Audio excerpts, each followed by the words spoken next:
All right. Hey, testing 1 2 3. Testing 1 2 3. Do we have sound? Yeah, I think we got sound. Let me pull everything up. Sorry. We have arrived at the dawn of a new era. Earth, Mars, and the Belt. We will face the unknown. I only got 2 screens on this. Together.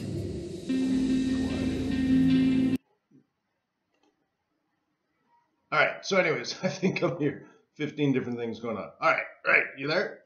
Let me organize some of these windows. Happy Non-Farm Payrolls Day.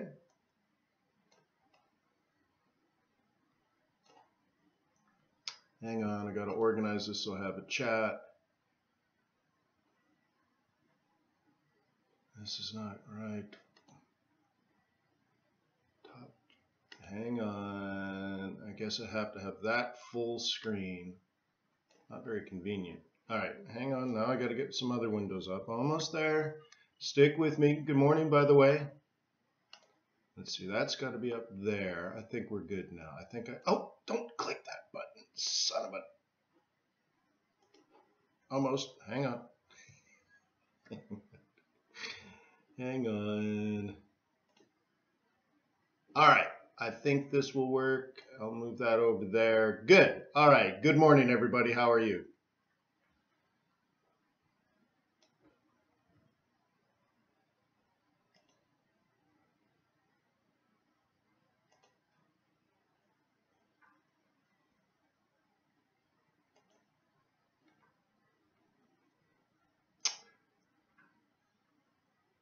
Hang on. Now I got to go through this again. Hang on. Anyways, say hi. There we go. Great. Sorry about all that. I have to open up like 19 windows to do this properly. All right. So I think I'm good over there. I think I can see you. Saber saying good morning. So good morning, everybody. Everybody chime in. Don't forget, give it a like. Come on, thumbs up. So today is Non-Farm Payrolls. I brought my drawing tool with me today, so hopefully that'll work out. Also, look what I found. Any Canadians in the room? Check out what I found. Let's see. Isn't that neat? Yeah. Found this in my safe from when I was a kid. I got the 1983 All-Star Game Wayne Gretzky card. Nice. And right next to it, check this out. Are you baseball fans? Found the Pete Rose card. Pete Rose card. I don't know what year. Of course, I'm so old now I can't read that. First annual collector's edition. Pete Rose. That's neat, huh? So, isn't that cool? Yay! I don't know what to do with them. I think I'll sell them for like $10 million each. So, good morning, everybody. Nice to see you. Welcome to Trade Non-Farm Payrolls Live. Every day is a special day, of course. Every day is a special day. This particular Non-Farm Payrolls is the 12-year anniversary of me doing this webinar at FX Street. And I can see this overlapping. Let's get it. 12-year anniversary. This is Trade Non-Farm Payrolls Live, number 144. Woohoo! Yay! Throw your bananas and your nays in the air. Bananas. So after, doing this for 12 years, this one webinar just for 12 years, your last guru hasn't traded Forex for 12 years. But anyways, let me remind you that trading is risky, not appropriate for everyone. Your past performance, good or bad, is not necessarily indicative of future results, so please stay small, stay humble, focus on the long term, and never risk money you cannot afford to lose. So what are we going to do today? Well, we have 3 hours. The first hour, I think we should prepare. We could take a look at some of the economic indicators leading up to this non-farm payrolls. We can discuss anything fundamentally that you wish. And then what we could do is trade the news. We'll just use a scalping technique. It's just scalping. Don't make a big thing of it. It's just a scalp. In fact, I don't even really like that type of scalping, a high volatility event driven strategy. I don't even really like doing it. It's just appropriate when you have high volatility, especially one that's event driven, which means you can expect it to be high volatility. I like to scalp though. I prefer scalping off long-term levels of support and resistance. I like to hunt people's stops as well. So we can cover all of that in the final hour, in the third half of this webinar. See, the first half is preparing for the news.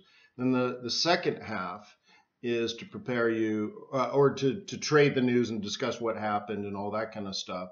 And then the third half really is the stock market open and all that kind of stuff. And correct me if I'm wrong, but I believe there's CAD news at 10, some sort of CAD news.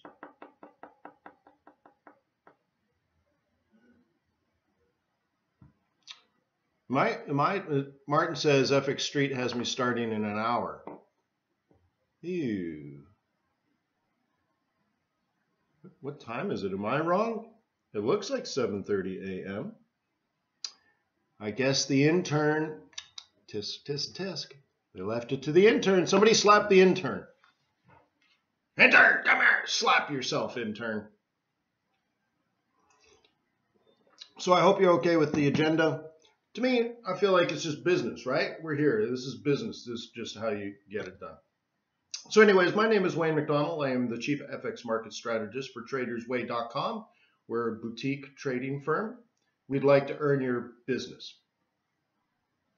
We would like you to visit TradersWay.com, open up a live account, fund it with real money and trade. I hope you don't mind me being so bold as to tell you the truth. So how am I going to convince you to use us as your prime broker for your successful Forex trading business? Well, I'm going to try to earn your loyalty and your respect. Okay? So if I do that today through, I don't know, my bubbly personality, through sharing technical analysis, through fundamental analysis, through trading strategies, whatever it is, I hope you visit TradersWay.com and open an account. Even if it's a demo, give us an opportunity to show you our execution speed, our spreads, our world-class customer service. Give us an opportunity to woo you. Okay? Yes, NFP is in 50 minutes. It would be a terrible time to start a webinar, right? Namaste, Kegapal Makain. Namaste to you.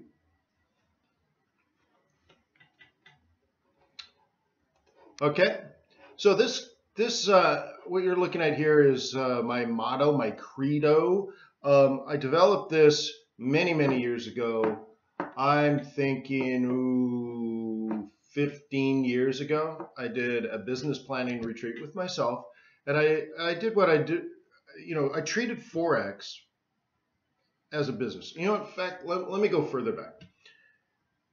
Before Forex, I was an entrepreneur, a venture capitalist, all that kind of stuff.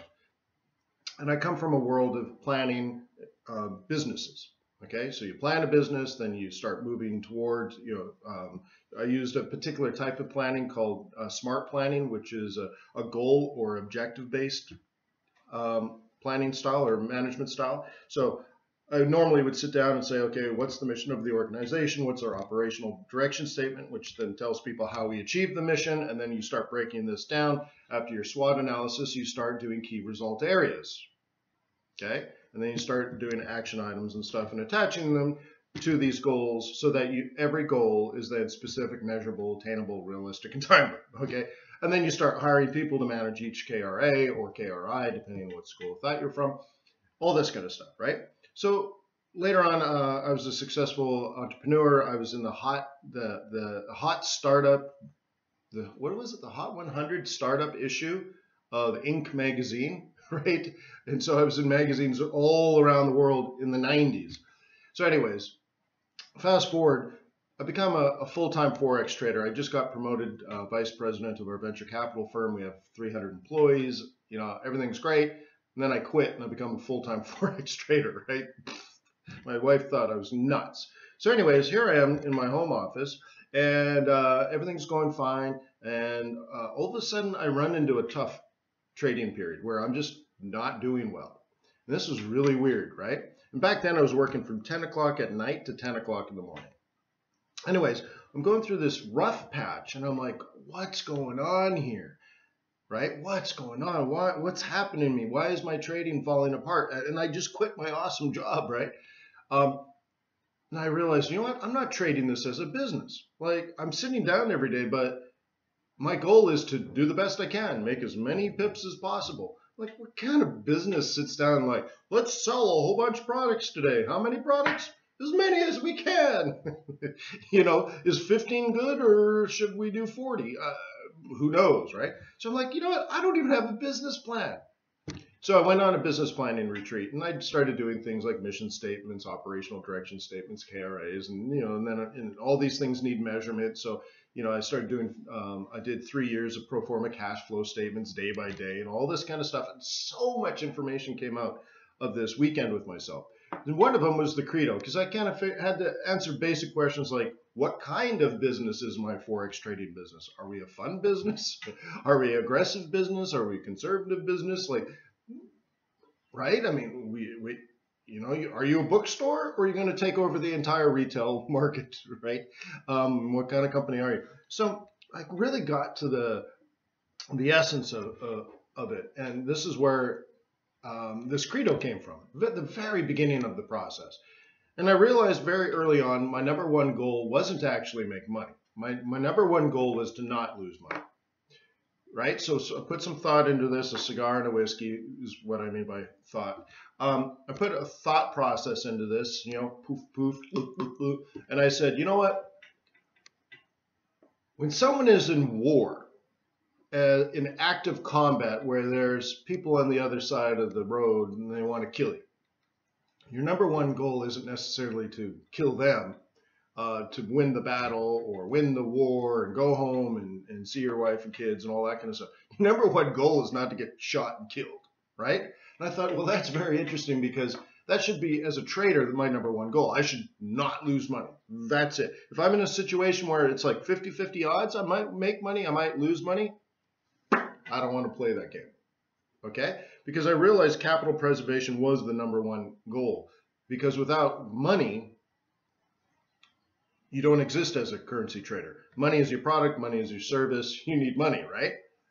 So I thought, well, that should be the number one goal, is to not lose money. And that helps me identify whether I should take opportunities or not. I'd rather have a few sure things than trading like mediocrity. In fact, over the course of time, I found most of my losses were not from bad trades, it was from the mediocrity. I don't know if you've ever found that, where if you analyze your trades, you're dying of 1,000 lashes, not necessarily one big bad trade. Now, if you have one big bad trade, then you have a whole different thing you need to address, and it's probably an easier thing to fix than just having lots and lots and lots of really mediocre trades. All right?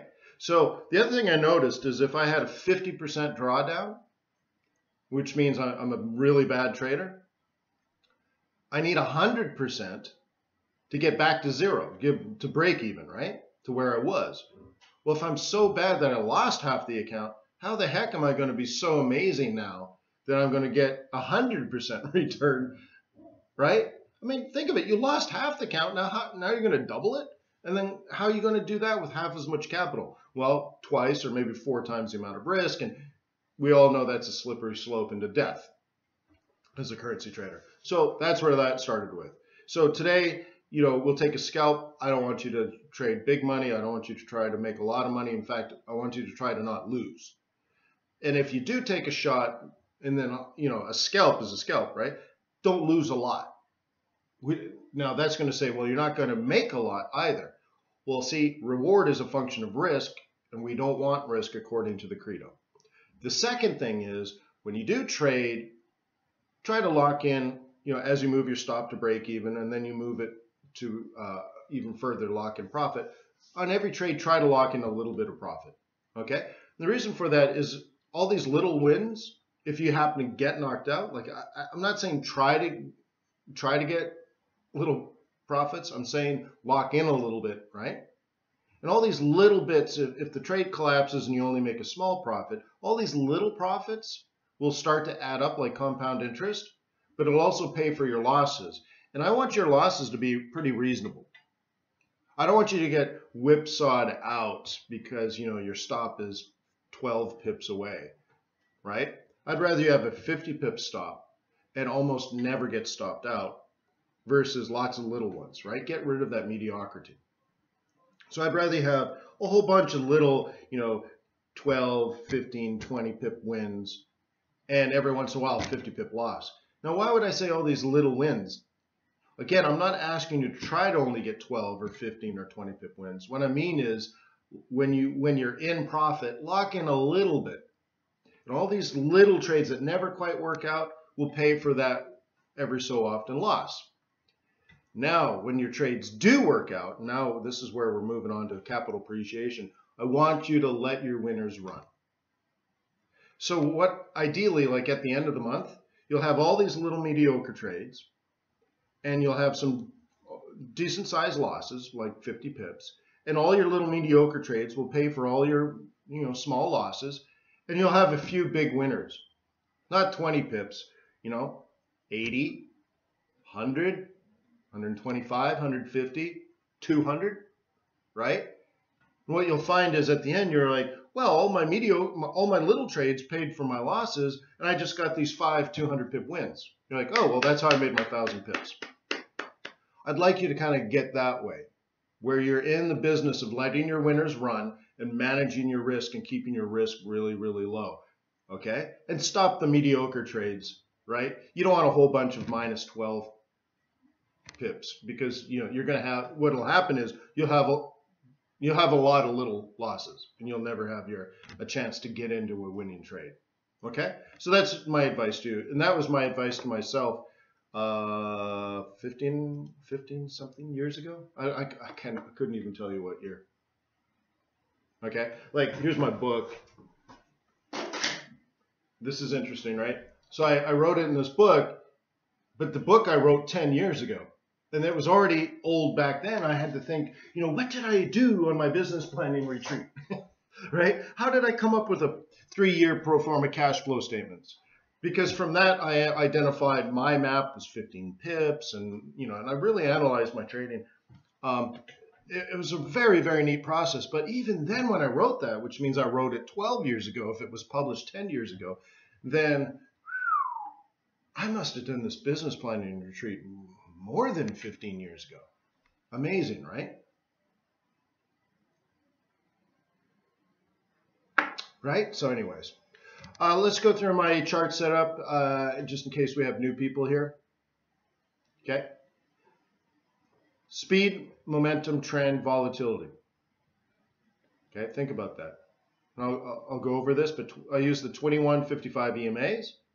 I use the 5-8 EMA-SMA combo. Okay, these combinations do 2 different important things, which I'll show you in a second.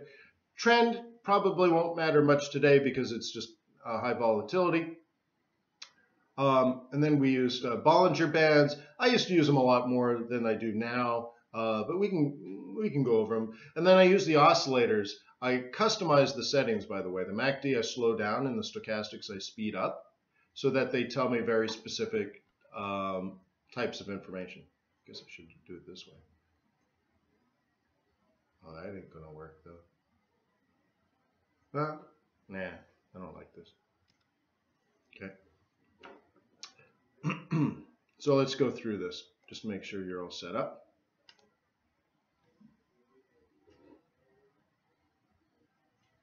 Everybody feeling good today? Jobs report.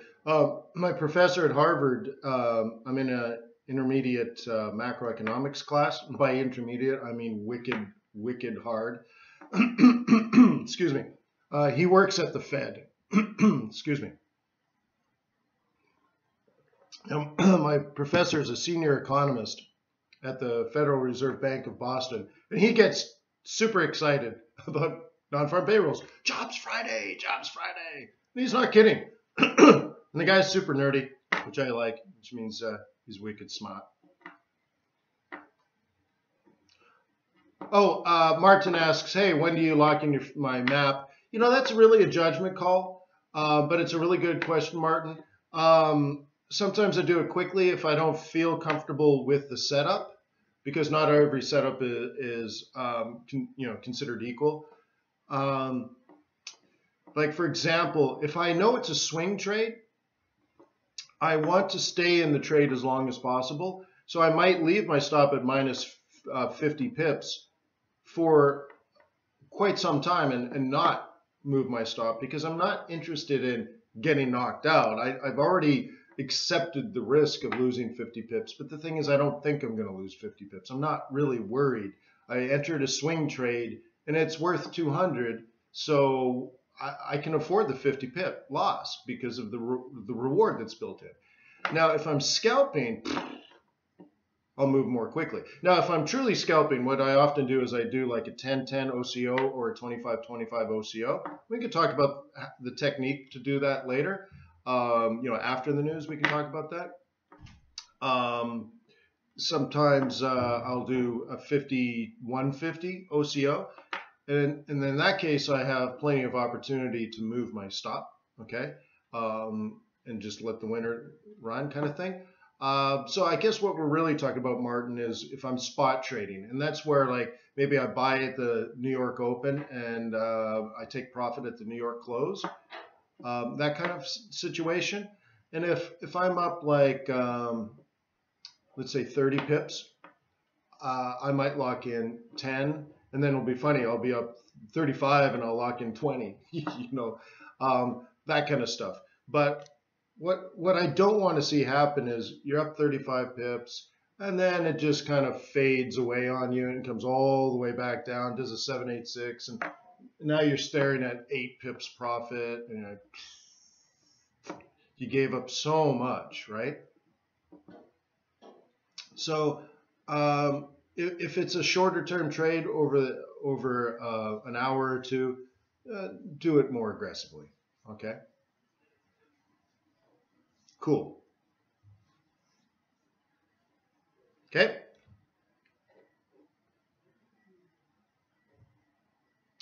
How many pips would you risk for NFP? Well, we'll figure that out. By the way, not much, Harsh, okay? Not much. It's just a scalp. All right, so let's start with this. The 2155. Now, I'm going to blow you away. Check this out. Hang on.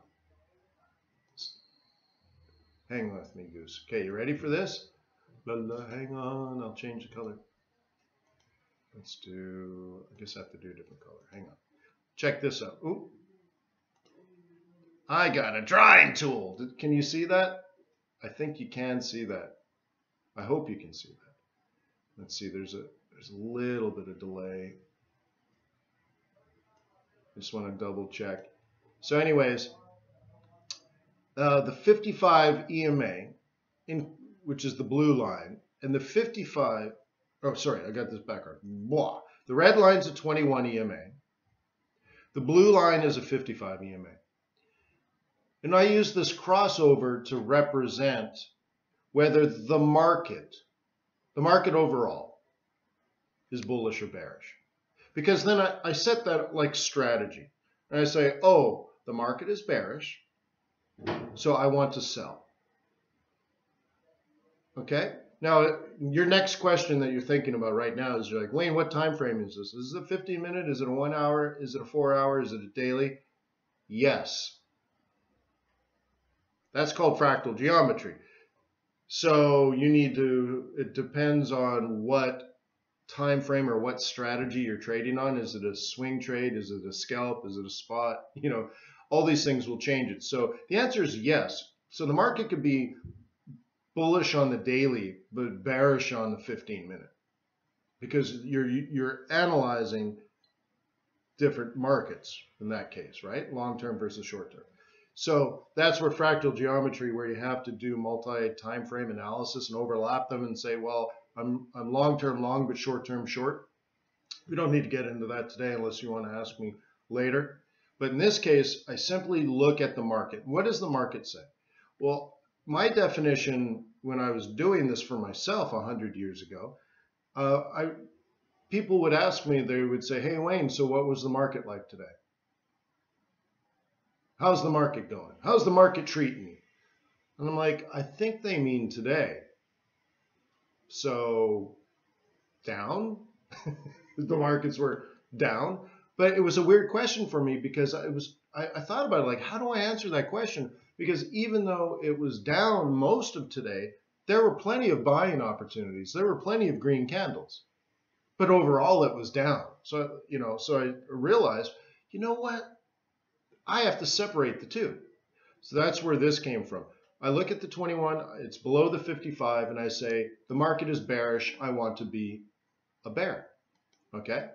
And the cool thing is, you can see if this was one day, you can see that the day started already bearish, which means yesterday was probably bearish too, right? Which means I already knew to be bearish the previous day. And to say it even further, the market would probably look like this a bit. That's really how it probably shaped up from the previous price action, right? I call this the Asia fade. Used to be my favorite trade ever. Okay? So anyways, I look at this and I say, I need to be a bear. Cool. Now the 5/8, the 5/8 is the trigger. So I said to myself, in bearish markets, I want to sell, and I need some sort of trigger. I want to sell retracements back to the moving average, and then I want to sell a trigger. And the trigger would be when price has become bearish too. And to discern that, think of it. When the market is bearish, there are plenty of times when price is rising, right? So how do I deal with that? Well, if I've analyzed that generally prices are down, but throughout the day, you have things like this, don't you? Fibonacci likes this, Elliott Wave likes this, everybody likes this, right? That's what we call a trend. So price might be up. So when is it that I would like to sell? When is the best time for Wayne to sell in a falling market? Okay? And I realized it's this situation here. It's this situation here. Okay, it's after the retracement, and then I realized these little circles were occurring in situations like this. And I used the 5/8 cross as the trigger to say, okay, price was down, then there was a 5/8 cross up, take your profit. Then 5/8, crosses down again, sell. 5/8 crosses up again, take profit. 5/8 crosses down, sell. 5/8 crosses up, take profit. 5/8 crosses down, sell. 5/8 cross up, take profit. Rinse and repeat. And it'll do that forever and ever and ever and ever and ever and ever and ever until it stops. Now, over time, I got better at predicting when it would stop. And there, but when you're a trend trader, let it run. So that might end up being 4 different trades, each running individually. And all of a sudden you made out of a 50 pip move, you made 200 pips. All right, there's your long-term trend, 200 EMA. Bollinger Bands set of just standard deviations. When they're narrow, nobody's trading. So you can see here we're building up. Okay. Okay. Now the next really important thing I'd like to cover today is how I use oscillators. I slow the MACD down. Okay. I slow it down. And I want to use it as a representation of overbought and oversold conditions for the market. Now remember, I use long-term moving averages to identify market. I use short-term moving averages to identify price. Market, price, right? Market forces, price action. So I slow MACD down to represent overbought and oversold conditions for the market. And I use the stochastics, I speed it up, and I use it to represent overbought and oversold conditions for price. Okay, so for example, you could see that was an okay sell right in here. Okay, and here you see how MACD is heading back to this water line. The histogram is up here. I call that the water line. MACD is drifting up. it's telling me that the price is consolidating. All right? So it's telling me don't trade in here, Wayne, don't trade in here, right? This says maybe, no, no, no, no, no, maybe, no, no, no, no, no, no. And you could even add these Bollinger Bands. They kind of say, look, boom, huge breakout, no one's trading, no one's trading. All right, more people are thinking about it, okay? And then you can imagine even the moving averages, the further end of this, right in here says this is a maybe, okay? So that's what a chart looks like. You want to look at multiple time frames. Typically, I'll look at a 15-minute chart, a 1-hour chart, a 4-hour chart. And they'll all have the same kind of settings. Okay? Market, right? You might say, hey, Wayne, that's a lot of lines. No, no, no. Because the first thing I do is I look at this and I say, oh, the market's down. Then it goes invisible. I don't see them anymore. Then I say, how's the price action? Here's one, right? Here's a sell. Here's a take profit. Stay out, stay out, stay out. Here's a maybe sell if you want it. And then this says it's consolidating, take profit. Okay, the trend is here. That doesn't take too much time. Bollinger Bands, you can use them. You don't have to use them. In fact, you don't have to use any of these moving averages. Okay, we could talk about that because what I prefer to use is like the must is just simple price action. You don't need the moving averages to tell you what's happening. They're nice. They're algorithms. They put colors on the line on the screen for you to make it easier to see, but you don't need them. The other thing I like to use is pivot points. Okay, and you can see on this example, I have pivot points. I like to use pivot points as well. And I think if I had to use one indicator only, I would use pivot points. Daily, if you need them, weekly, monthly. I don't use yearly, it's too far out. So I could probably live, you know, I can kill enough protein on pivot points and price action. And we can build up from there. All right. And by the way, I'm starting a swing trading group very soon. A swing trading group where we meet as a team for every new set of weekly pivot points and every new set of monthly pivot points.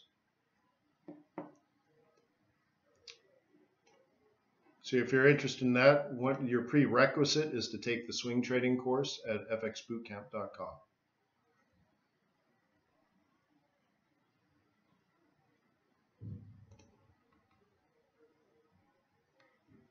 Okay, and this is where we plan your trades for the entire week or the entire month. So imagine you're like, here's the buy zone for the entire month of April. You should be long from this point. I am reading this. What is it saying? Oh, the YouTube? Yeah, it does seem to be lagging. What can I do about it?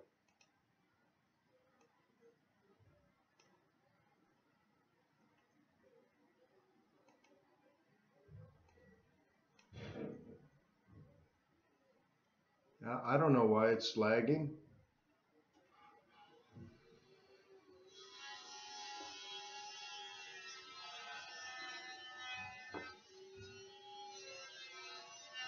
It seems to be broadcasting fine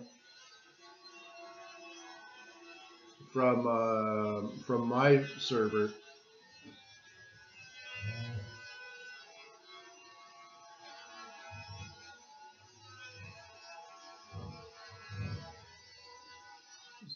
So I'll type and see the delay. I am here.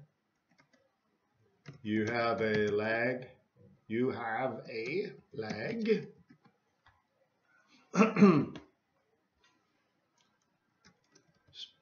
Stream is smooth here from here. All right.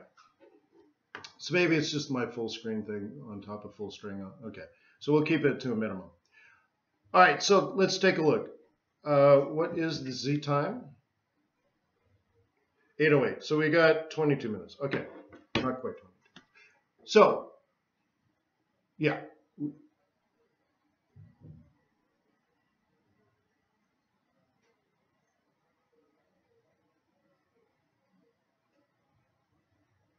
Yeah, maybe it is. I should yell at the kids.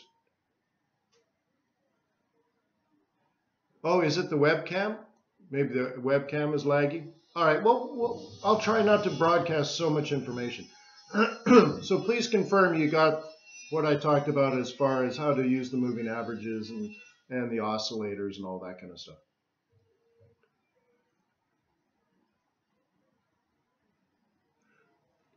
Now, Ulf says, what are your predictions for NFP? You know, that's irrelevant in my opinion. Totally irrelevant. Who cares?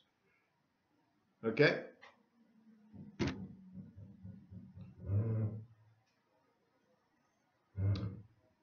It really doesn't matter. It's going to be about trend. Okay? And even if it's way off trend, the trend will tell you it's most likely to then be revised next month anyways. We're looking at the headline number, I think, is irrelevant. I think even the unemployment rate is irrelevant. We're not in a situation where there's a lot of people that are desperate for work that just can't find it. So we're in a situation where it comes down to whether wages are going up or not. Yeah, Mike, someone said the FX Street got the time wrong. So anyways, Ulf, so, you know, it'll be about as expected, Ulf, okay? All right, thank you, FX Street. So anyways, so there was a lag. Apparently this locked up. So I hope you saw how I went over the use of moving averages and my chart setup and how I use oscillators. I also summed it up saying that you don't need any of those things. Like, my settings are not the secret sauce. You can use whatever technique you want. I think what you'll find is whatever strategy, whatever, you know, system or whatever you want to call it you use, as long as you use it consistently and you do it really well, it'll work. So my way is not the only way. And I summed it up this way. I said, look, I don't need all these moving averages. I don't need all these oscillators. If and I think I said I can hunt enough protein using pivot points and price action. That's all I need. Okay. Human God says, never predict NFP too risky. I'm just saying it doesn't even matter. It's really irrelevant. It doesn't really even matter. Okay, so there's a difference between like news. How about this? I'll say it this way. News is not fundamentals. The trend in non-farm payrolls is fundamental analysis. And the trend in non-farm payrolls will be used by the central bank that we're tracking, right? The jobs report for, in this case, the Fed. The Fed will use this information in creating their policy. And it's the policy that they create for the future, not even today's policy, the future policy or expected future policy that moves the value of the dollar. Today's non-farm payroll, as far as the Fed's concerned, I mean, it's an important number, but it's not going to change their policy. It's the trend in non-farm payrolls. That's why we have revisions, right, and stuff like that. So ultimately, the news will come out. It'll create some volatility. If it's as expected, it'll be a little bit of volatility. If it's way different from expected, if it's like 300 or if it's 100,000, right? 300,000 or 100,000, those numbers are greater than, smaller than expected. So what will happen is the market will move a lot. But then you'll find that next month it'll be revised and they're like, oh, well, it's not really 100, it was really 185. And then you'll say, oh, well, that's not far off trend, and then it'll recover. It'll all wash itself out. What is important is what's the trend, not now in jobs, because everyone has a job. We're at full employment. So what matters is, are wages going up?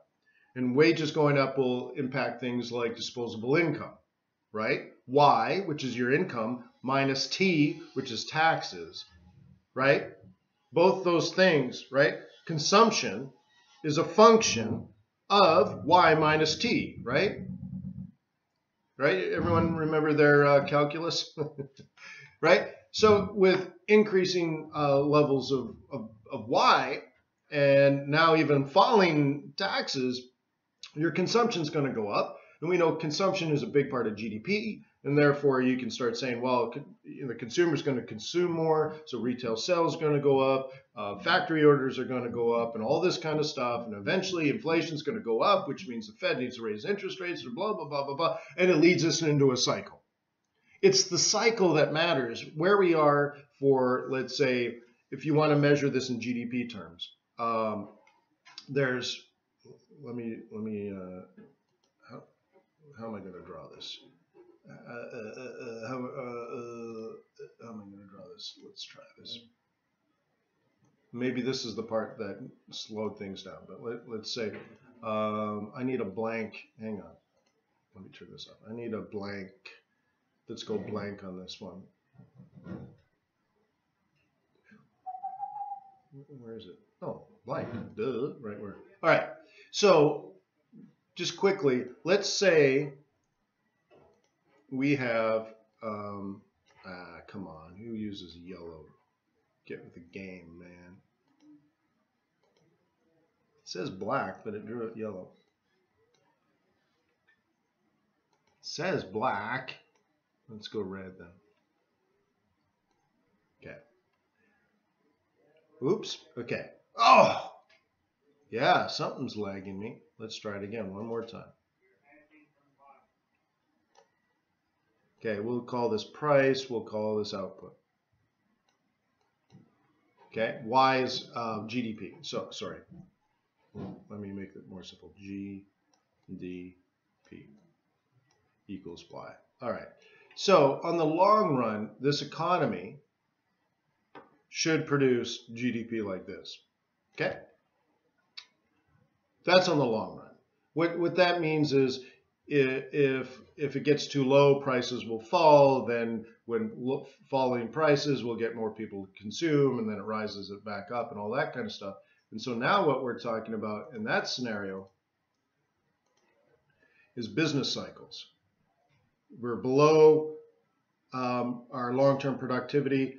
We're above our long-term productivity load. I don't know. And these could be like 5 to 10 year cycles. But that's now the business cycle.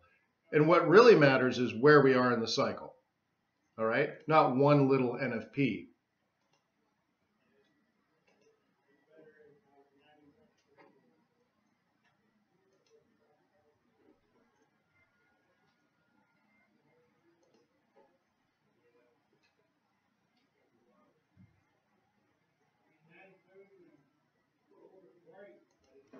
Okay, yeah, it's my drawing tool. All right, so it's my drawing tool. We figured it out. That's what's slowing us down. So hopefully eventually you get this.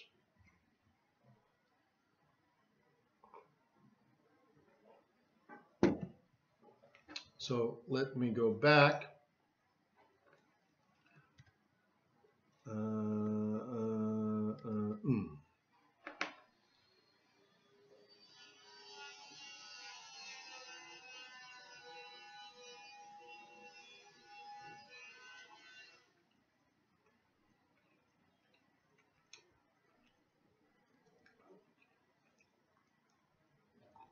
I'm just waiting for the lag to catch up. All right, so eventually this lag will catch up. I'm not using the drawing tool anymore. All right, so.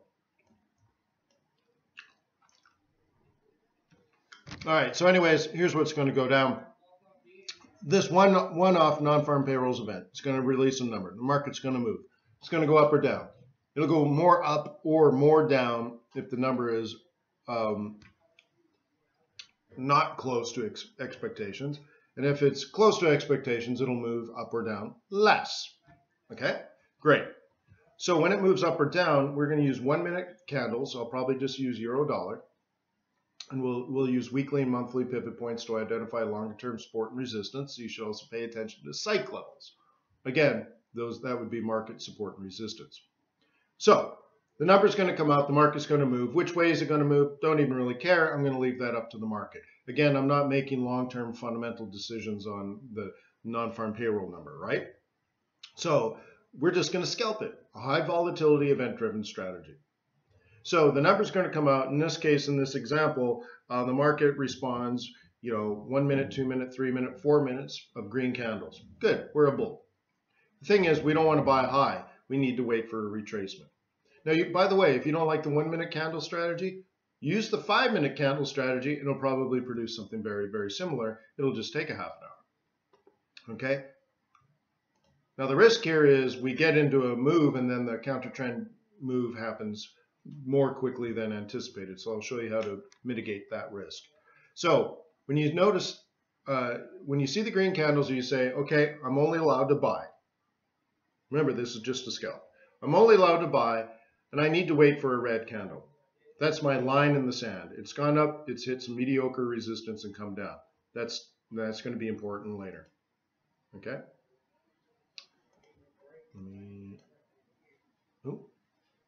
Okay. So what you can do is mark this line. The reason I mark it, and very often I just mark it visually inside my brain or mentally, right, is that if there's going to be a collapse, if this suddenly turns all bearish all the way down, it'll probably happen on a second touch of this. So when we get back to this line in the sand, ideally you have your stop close to break even or at break even, okay?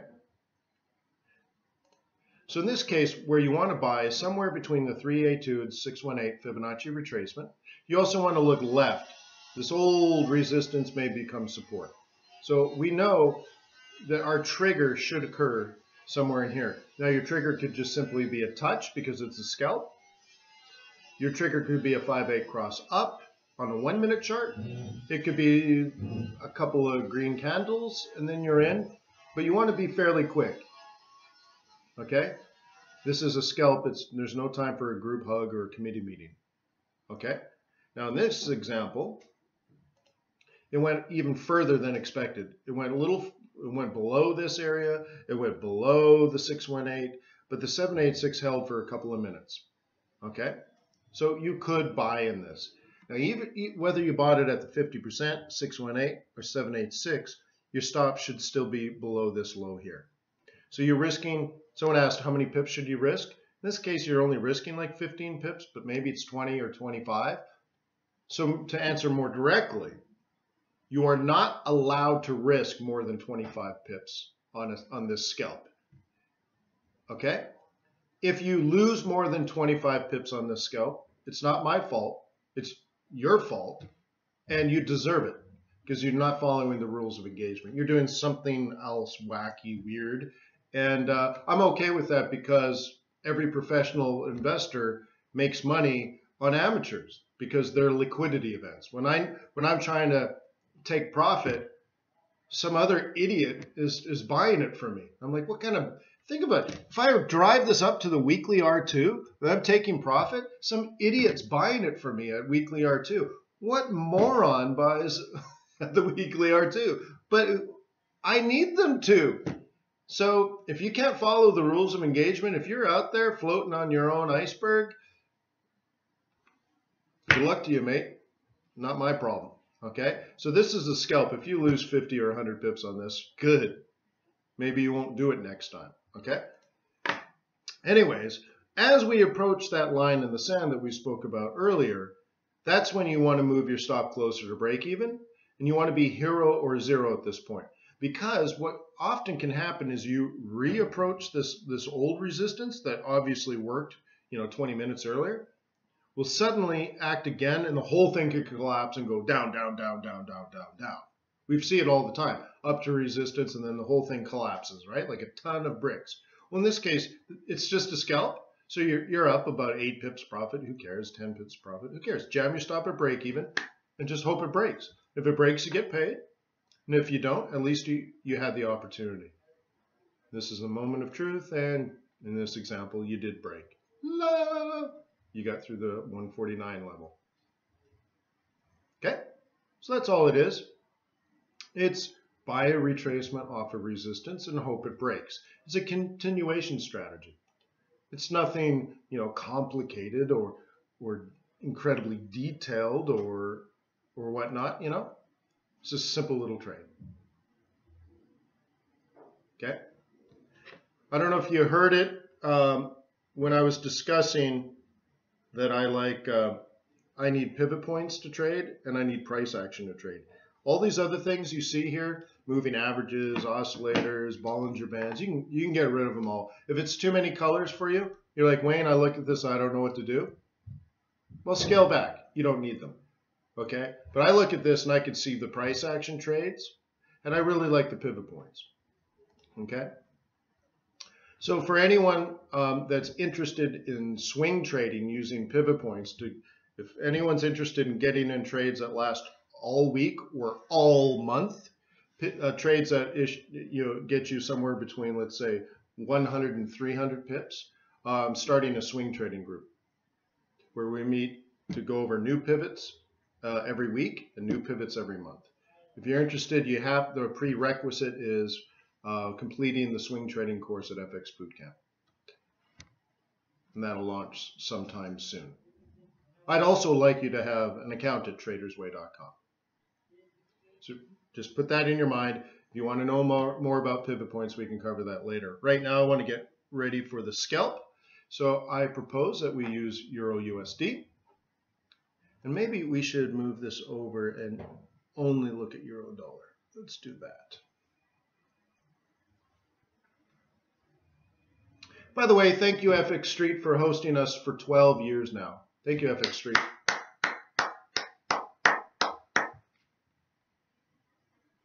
"12 years doing this one webinar. Isn't that amazing? 12 years. So I'm going to, well, here's my classic setup, like the one I just gave you. I'm going to change this setup here. From these pivot points, I'm going to overlap here.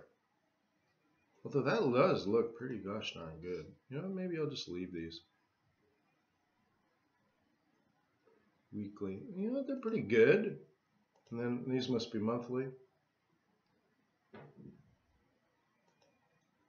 You know, it's pretty good. You know, I'll leave it. I'll leave it. I'll change this one. So I'm going to change this template.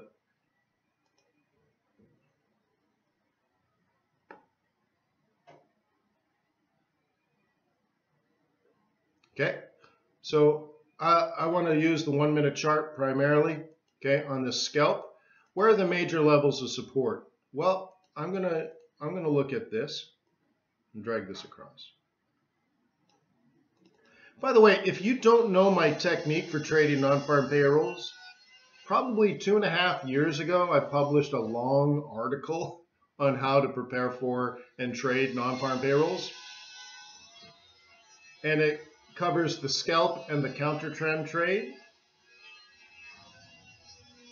So I'm kind of assuming you know what these are, or at least you should, okay?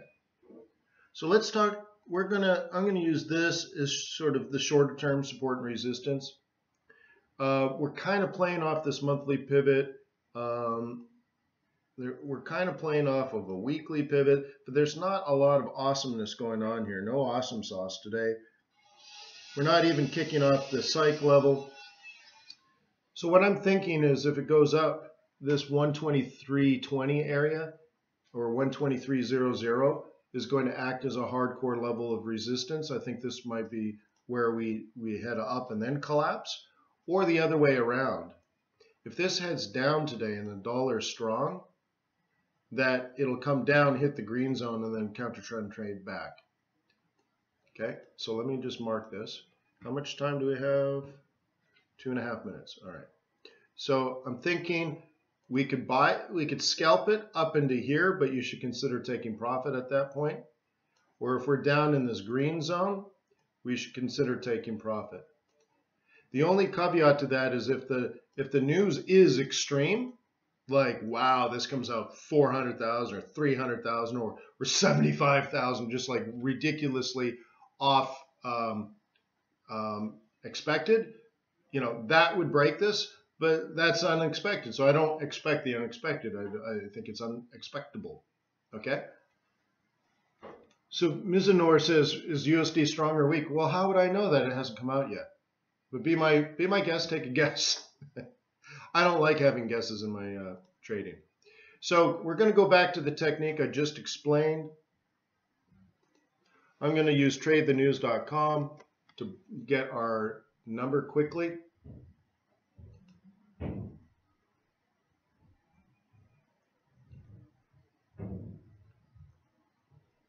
Seconds, inside 90 seconds, non-farm payrolls expected to grow at 185,000. The unemployment rate expected at 4%. Average hourly earnings expected up 2.7% year over year versus 2.6% prior, and the previous high this cycle has been 2.9%. Average weekly hours expected at 34.5. So please visit tradersway.com. Give us an opportunity to earn your loyalty and respect. Plus, you can trade with me every single day. If you like this webinar, how about doing it every day? Just become a client at tradersway.com, huh? Thank you to FX Street for hosting us again. Really, really awesome stuff. 12 years is amazing. I look older, but FX Street looks younger and younger every day. They're beautiful, kind-hearted people.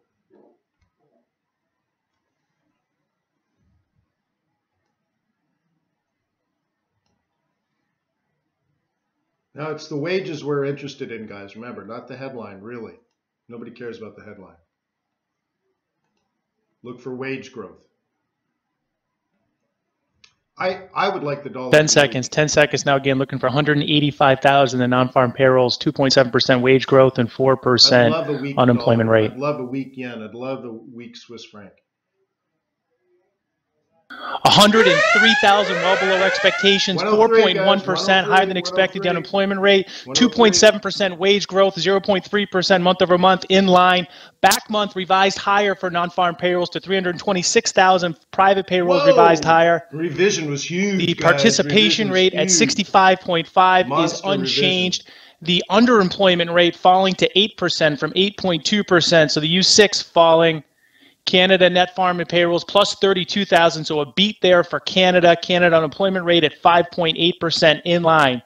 To recap, non-farm payrolls 103,000, a miss there. The back month was revised higher. The wage data came in line as expected at 2.7% year over year, and the average hourly earnings at 34.5. We did see the participation rate hold, but the underemployment rate, the U6, fell to 8%, which could garner some attention. No, it's a 1 minute chart. It says M1. You see that? M1 Euro USD. Yeah, in the center of the screen. Overall, the S&P minis remain down about 20 handles or so at 26.44. The bond reaction has been slightly higher in the bond prices, probably off the initial read on the non-farm payrolls. But again, that back month was revised higher to 320,000, which could offset some of the weaker than expected payrolls seen in March. Dollar, little change there. Euro 122.44. Just fractionally softer. So let's see what happens. I'll put my stop. Oops. Put my stop down here. A little bit of mixture there for the Canada job report. The dollar CAD trading 127.46. We are seeing the dollar trade a little bit lower on the beat there, likely for the Canada net change in payrolls. The other thing you can do is a little bit lower. I bought it really quick, of course, but it's just a scalp.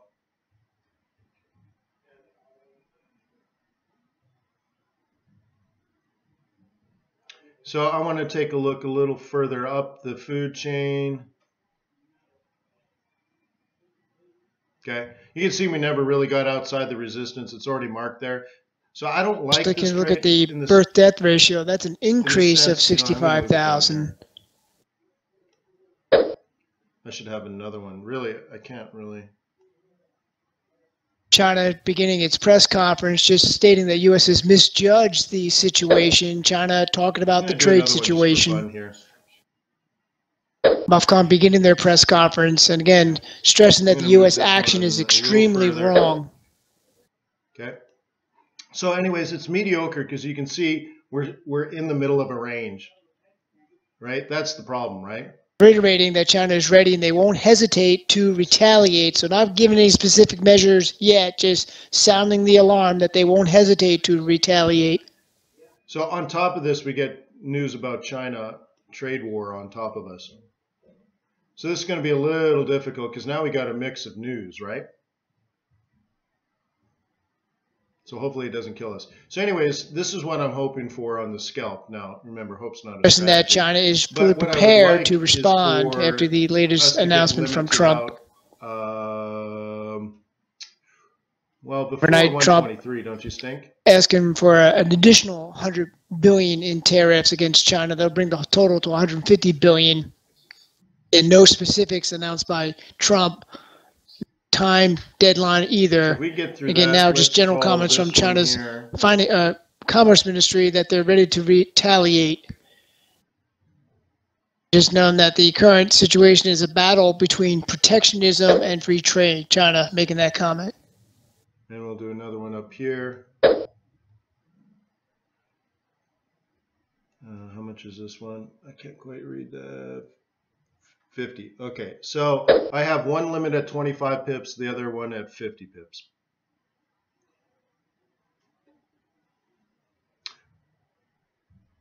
Okay, how are we doing now? So here's our line in the sand, by the way, guys. This is our line in the sand. This is our line in the sand. So now I kind of want to move my stops. I know it's early, but it's just a scalp. Don't freak out. I'm moving the stop on this one. So combined, I'm risking 1 pip. I have my stops a half a pip away from break even. So if this collapses on me, I've had the opportunity. I don't lose money. If it breaks this first level resistance, I'm probably going to get paid 75 pips. So I have no risk right now.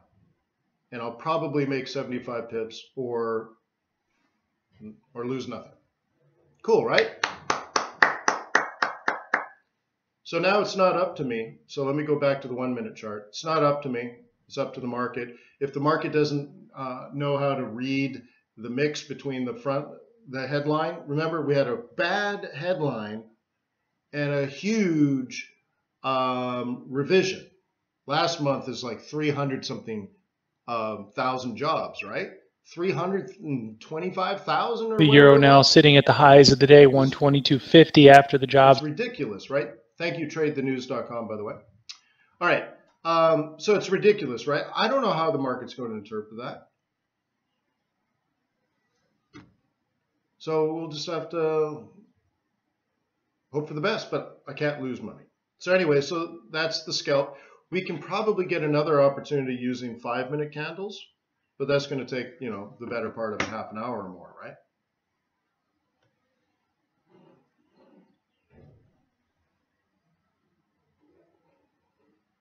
Okay. So we'll let this play out, and we're done the first half of our webinar, and we have 2 halves left. So between 8:30 and 9:30, we can kind of prep for the stock market open. I think we have news at 10.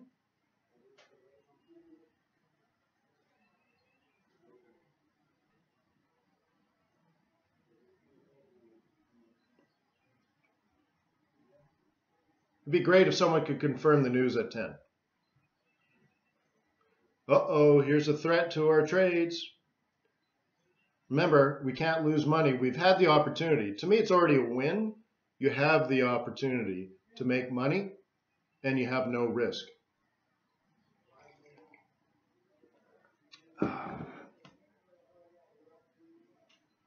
Okay? And remember, we knew it would be that price. I mean, come on, high fives, right? We knew that that's where the risk was. I removed the risk. So if I get knocked out, it's not a bad thing at all. See, we're risk managers. I bought at a 382. I bought at a 618. Beautiful entries. My risk was manageable, right? Then we got to that exact price, 122.50, and I said, that's where our risk is. If it's going to collapse, it's going to collapse there. So now I moved my stops. I removed all risk. I have no risk in the market. And if it breaks and I get paid, or it collapses, and I had the opportunity. I got free opportunity. And that's, I think, the right way to scalp. especially on high volatility stuff. Now, if I'm scalping off of key pivots or something, if I'm kicking off key pivots or something, I'll manage the risk differently. But on a high volatility news event, see, especially like when there's a, this month versus last month, the April number versus the March number, they were completely different. One was bad, one was good. Which one is the market going to trade today? We don't actually know. Maybe both, maybe neither, right? So to move, for this to collapse now, and so that first one's been taken out. For this one to collapse now, makes sense because we don't know how the market's going to trade this, right? Was that good? Was the 103 good? No, the 103 was bad. Was the 325 good? That was great, right? And then there was this number about the out of workforce re-entering the workforce. That's actually a pretty positive thing because, everyone is now getting a job. Even the ones that don't want a job are getting a job. So, okay, I'm out of both trades. I had the opportunity. I had a free look, took the shot. This one didn't work. Not my fault. Cool though, right? And that's why I have that rule of these rules of engagement, right? We bought it the 618. We had it up here. I mean, what was I in? I bought it at 20. I mean, I guess I could have taken a 25 pip win, but I'm not interested in a 25 pip win. But anyways, can you turn? Yeah, I did that a million years ago. Looks like there's only a 1 minute lag. It's not too bad. All right, so let's move on.com. Have that free look. If it collapses on me, I don't really care. But we can look at it. Let me probably go to an hour. Okay, what is the existing trend on this, right? Seems more down than up. So we can remind ourselves by doing something like this. Okay. And see how we never even really got out of this area, but that's why I drew this first. Okay, this is where we tested and it failed. You can see if it broke to the upside, we would have got paid big time. Brooke, I didn't get the hourly earnings and I shut down tradethenews.com. So why don't you try fxstreet.com and they'll have it there. If anyone can pull it up from FX Street about the average hourly earnings, whether they're up, down, or sideways, please post it in here for us. And by the way, thank you for everyone attending. There's 244 people right now and 17 likes. Could I get a few more likes, please? I'd appreciate that. Thank you, Ron. Yes, 12-year anniversary. Thank you, FX Street. I mean, that's really cool. Okay, so before the news came out, I showed you how to set up a high volatility event-driven strategy and how to manage the risk.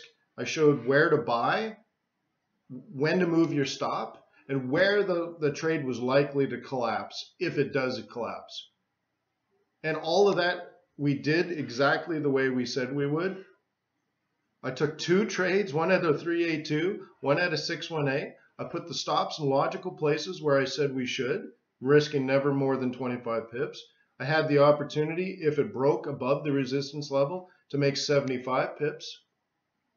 And then when we got to the line in the sand, which we identified before the news, I moved my stop to break even to remove the risk. Remember the credo, live to trade another day?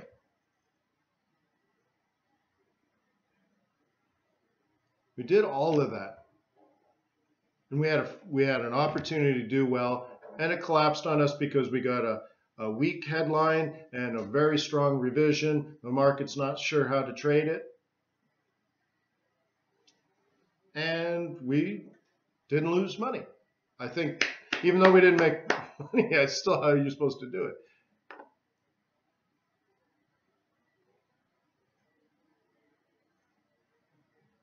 Oh, you don't have like buttons on FX Street? Okay, yeah.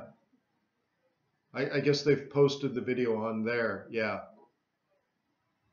But how do they do the chat then? How are you in the chat?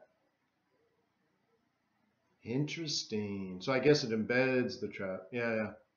Well, if you're watching it on YouTube, then please give a like. Okay.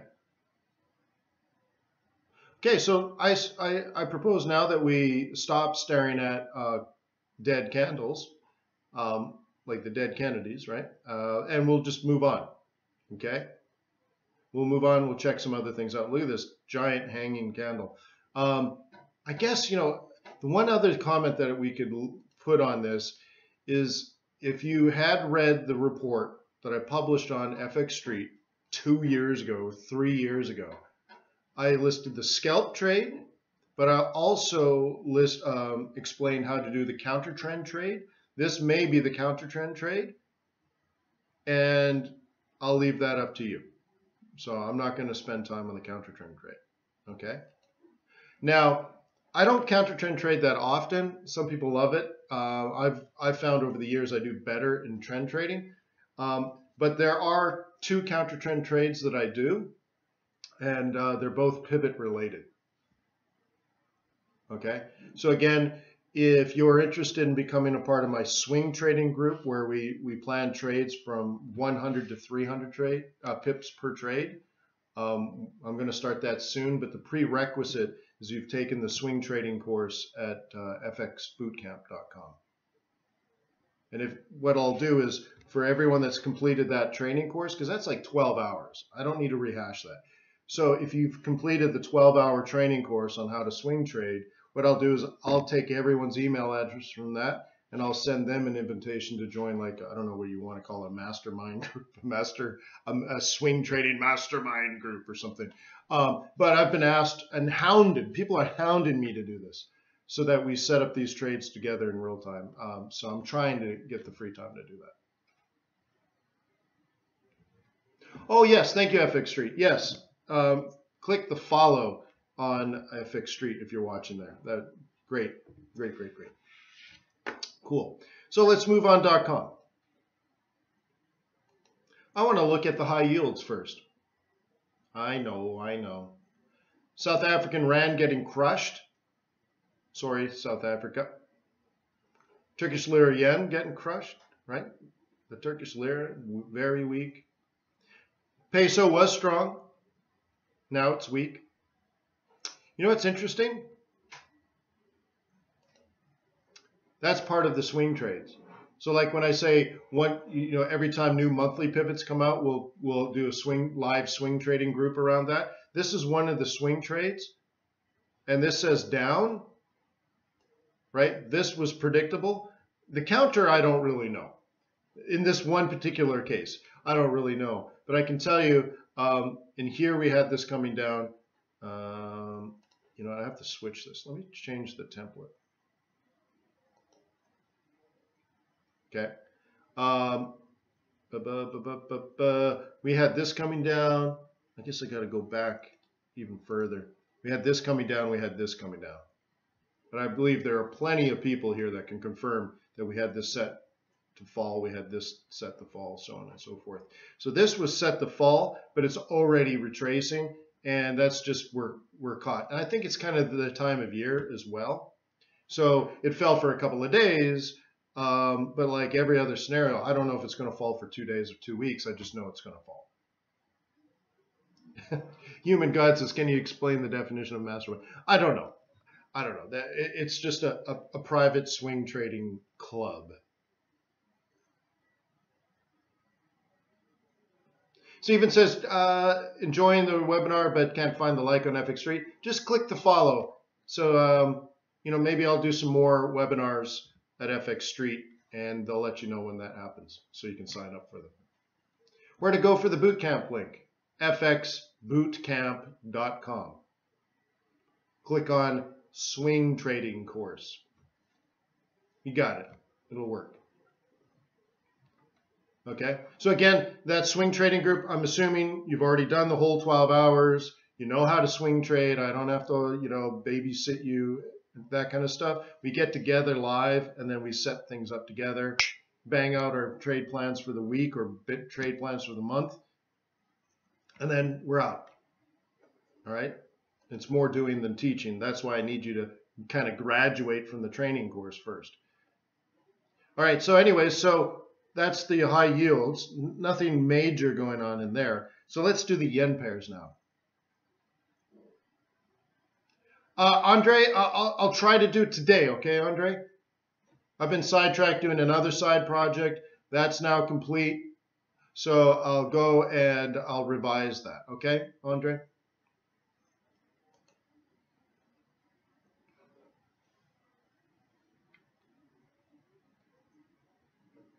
Yeah. Well, namaste, Andre. Hey, did you guys know I was in Wall Street this week? Monday and Tuesday, I was in Wall Street. Nice rainy days in New York City. Nothing like snow.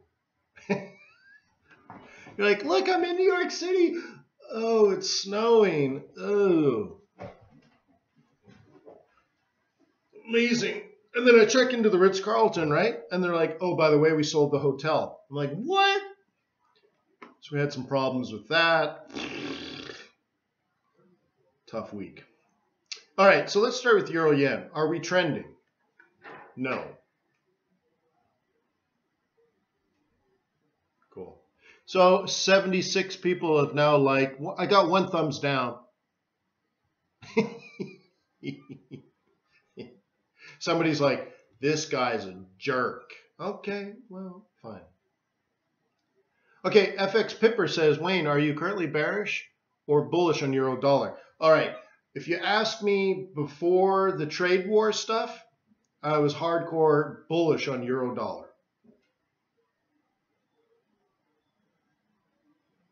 Okay? Trade war messes things up. So I got to be careful. It messes all kinds of things up. So great question, by the way, FX Pipper. Or Forex Pipper, sorry. So now I got to be really cautious. So like Kudlow. Kudlow essentially wants a strong dollar and weak gold. I want strong gold, weak dollar. So it's like me versus Kudlow. Me versus Larry, huh? Wayne versus Larry. So this is where I got to be very careful. Now, I have long-term fundamentals behind my thought process on whether I should be a bull or a bear on the dollar. And you'll say, well, Wayne, the Fed's raising the interest rates, the dollar's going to be strong. And I'll say, okay. Of course, I believe you're wrong, but that's what's taught in school. So I'll say, okay, school book boy. Look at history and tell me which one's right. So anyways, if global macroeconomics are improving, I actually want a weak US dollar, and various times of the business cycle, I would like weak Japanese yen. So anyway, so everything's golden. I'm ready for weak yen. I'm ready for the weak dollar. We had weak dollar for a while now, which is really great. I was really enjoying all of that. And now the Kudlow's in the White House. We have trade wars going on with China. And when you close a border, it increases the value of the currency. Okay, basically you get inflation. And the way I try to explain this type of inflation, because there are different types of inflation, right? There's all kinds of things that move price being inflation. You know, like money supply could do it, right? And you can weaken the currency by increasing the money supply. Fine. But what about this? You go to Home Depot today, and I used this example with Traders Way clients a couple of months ago. So if you are a client of Traders Way, I work with you every single day and we can talk fundamentals. So as I mentioned a couple of months ago, let's say you're at Home Depot and you said, hey, I want to buy a wheelbarrow. First of all, it shows you're poor enough that you have to do your own work and you can't hire other people that have their own wheelbarrows to do the work for you. That means by definition you're poor. I'll give you an example of that. Home Depot tried to open stores in China, and they failed, and they had to shut all those stores, and they left China. And they realized people don't do their own work in China. Why would you do your own work? You can hire you can hire someone to do your own work. In the United States, you're like, I can't afford someone to pay someone else to do the work, so I'll do my own work. I'll fix my own house, which is strange, right? But anyways, so you go to Home Depot today, and you're like, I want to buy a wheelbarrow, and you can buy one for $89, and you're like, great, okay, great, I buy it. And then 2 years goes by, the borders get closed. We're in the middle of trade wars with China and all this kind of stuff. And your wheelbarrow breaks. And you're like, gosh darn it, I need a wheelbarrow again. So you go back to Home Depot, you go to the wheelbarrow area, you find the exact same wheelbarrow, or no, I shouldn't say that. You find a similar wheelbarrow, and it's not $89 anymore, it's $289. Maybe $389. And you're like, what is this? And they say, well, we can't get wheelbarrows from China anymore because we have a trade war. And this is made with American workers, with American steel. And you're like, well, with my American money, I can't afford this. And it's weird because the prices are high, but you're not selling things. So then all of a sudden the economy starts to slow down. We call that stagflation. You understand that? Where prices are high because you can't get cheap imports. So all of a sudden then what? You can't afford the $300 wheelbarrow, so you don't buy it. So now your American wheelbarrow factory gets shut down. People lose their jobs, which means they stop eating at restaurants, which means restaurants start closing. And all of a sudden Home Depot's shut because no one's buying anything anymore, because everyone's lost their job, because nobody could afford this stuff. And it's the end of the world as we know it. If you want an example of that, try, El Salvador. Because it closes its borders. Or Honduras. It closed all its borders in the 50s and 60s because of the socialist pig dogs. And they said, we won't specialize, right? I always get this mixed up, but like Honduras made hot sauce and El Salvador made something else, and they would just trade with each other. And then one day they said, you know what, let's close our own borders. We don't like El Salvador, we'll make our own wheelbarrows and we'll make our own hot sauce, and they can make their own wheelbarrows and they can make their own hot sauce. No one will specialize, no one will trade, no one will do anything. And you fast forward 30 years, and there's no hot sauce, no wheelbarrows, everyone's dirt poor, everyone's out of a job, and everything sucks.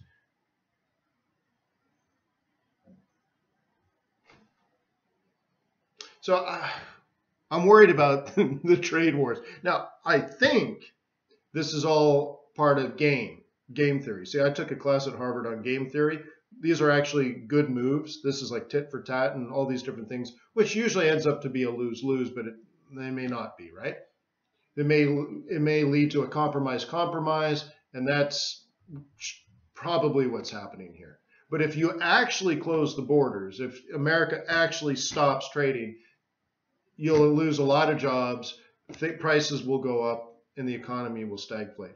Now, if you want even more, like Wayne, well, that's only 50 years worth of economic history you're talking about, then go back and read Machiavelli's Prince. Have you ever read The Prince by Machiavelli? I think we're talking about 11th century Italy, and they were in very similar situations. Think about it. Italy wasn't a country. There was all these little fiefdoms, right? And they closed all their borders because if you open the border, they'd come in and kill you, right? Because the only way they could expand their economy is come in, kill the local king, and now the king has two kingdoms, and he's expanded his kingdom, and now he has twice as many servants paying him money and homage, and plus now the economy is twice as big. And then all of a sudden you get like the Medici that decide that's what they want to do, and the Medici go out, kill all their neighbors, and take over the smaller fiefdoms and have one bigger one. And and all of a sudden countries are slowly being born. But as you can tell, I've studied the last 1,200 years of economic history. So anyways, that's what I do for fun. So closing the borders, strong dollar. Of course, you can argue against me, but you can see I love to argue. So closing the border, strong dollar, that messes with me because the question was, am I long euro dollar or am I short? I want to be long, but every time a Trump tweets something, the dollar gets strong, and that's not necessarily a good thing. Okay, so I have to pay attention. It's my short-term price action versus my long-term. Okay, my Y versus Y bar if you're an economist. Okay, so look at this. I kind of want this to go up. Can you see how I already drew this? Okay, I drew this last week and the week before for FX, for Traders Way clients. We have this moving sideways, and you can see I've identified support, I've identified resistance on this euro yen, and we have this plugged. This is the buy zone, and then we have this plug going up. So for example, our swing trading group would be setting this up, of course, before it happens. So our plan right now, if we can get this to break, our plan was to buy it at, remember we did this 5 days ago, to buy it at, let's say, is that even the right price? 129 and some change. 120, I guess it's closer to 130. No, it's less than that. Hang on, I gotta really zoom in now. I guess because I'm on a day, I can't see that. All right, we wanted to buy it, yeah, I guess at 130. All right, so our plan then was to buy it at 130, and our objective for this plan, our target for this plan, I gotta go back to the daily to fit it in. Conservative target is 133.5, and our aggressive target is 134. So you can see we're basically trying to get 300 or 400 pips on this one trade. That's what I mean about a swing trade. That's a monthly swing trade. Our plan is to be in this for the entire month of April. Now, we're only in it for 5 days, but it bounced right off our buy zone, and we're only up 132 pips right now. That's what the swing trading group would be doing, but on all pairs. So that's working out. We haven't hit our weekly target, but our monthly target is hot to go. I want to move over now to take a look at Aussie. You can see very similar. We did this 4 or 5 days ago. Our buy zone was low. Let me try to enter this. Our buy zone was at 81. Our conservative target is 85, and we're up 140 pips on that one. And you can see I've already drawn it. Here it is. Here it is. Again, we did this about 5 days ago. So hopefully we can catch all 400 pips, sorry. Now the aggressive target is 86. So this one we're trying to get somewhere between 400 and 500 pips on that trade. Okay. Now Kiwi is a little tricky. Now first of all, again, we have this going up. We talked about this last week. Just another swing trade. Okay. The goal here is 76.50 is the entry. We're going to 80. So it's only 350 pips max. So somewhere between 250 and 300 pips. But this is the entry. We knew it 5 days ago, 6 days ago, 7 days ago. So we got the entry. We're up 100 pips or so, a little more than 100 pips. So that's good. But you see how we've hit the weekly target? This messes things up a little bit. So first of all, let me draw my, with the ellipse. The weekly entry is here, by the way. So when I say weekly swings and monthly swings, they overlap. This is the weekly swing. And here's the problem. Based on our weekly swing analysis, for our entry would have been Monday or Tuesday, right? Our weekly swing tells us to take profit now. So buying it at 76, the aggressive target was 78. So this is 200 pips. We're up 200 pips in 4 days. We're supposed to get out now. And this is tough though, because the bigger swing, the monthly swing is still valid, but now we have to sort of overlap weekly with monthly. So you should take your 200 pips and run, put the 250 pips in your account, and then next week, right? What we would be doing now is setting up next week's trade, which looks like it'll be off the bottom of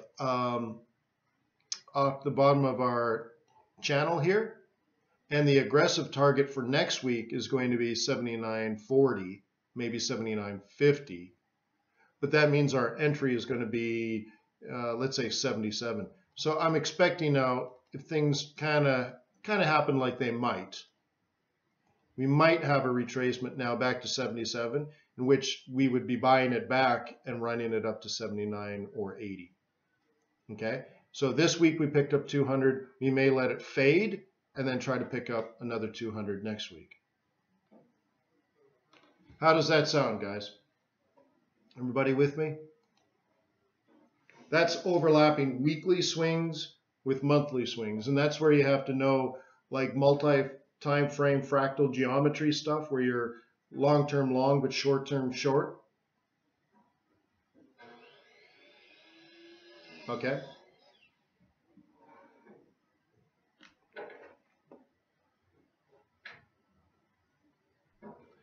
And by the way, let's do this. If you knew me 6 months ago and we talked about swing trading, how many people here can confirm that I said 6 months ago that we would have been buying last week? How many people knew or heard me say 6 months ago that we would be buying the first week of April, the yen pairs? If you didn't hear me say that, and you know it is absolutely 100% factual, type in 6 months. Type in the word 6 months. If you knew for a fact that you've heard me say it maybe 100 times, that the first week of April we'll be buying yen pairs, type in the word 6 months. Let's see how many people say it.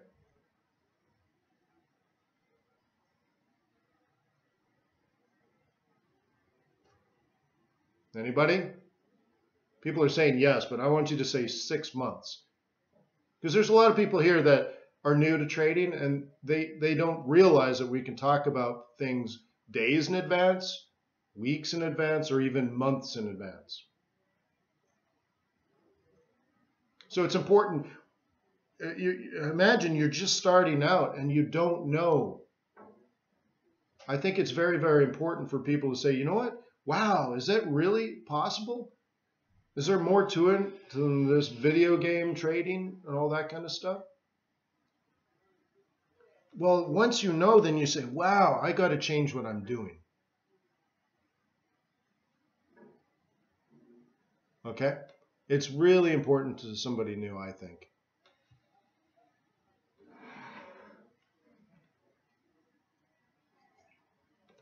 I bet you would have liked to have known when you started. That's kind of what I'm saying here. I think you would have liked to have known when you started. All right, so again, last week, it's Friday, so on, let's say on Good Friday, I did a video, and one of the things we're talking about is this is our buy zone, this is our target. So we knew we were buying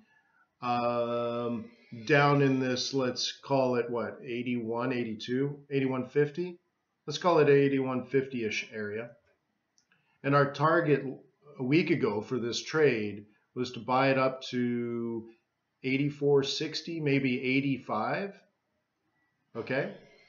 So it's gone up. I mean, how many pips? Let me just add that.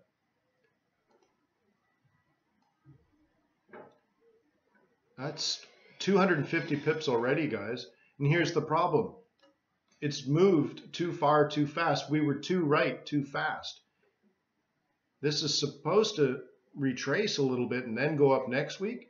It's just booming, right? Obviously, lots of Canadian news. We had CAD jobs report at 8:30. At 10 o'clock, we got IVPMI.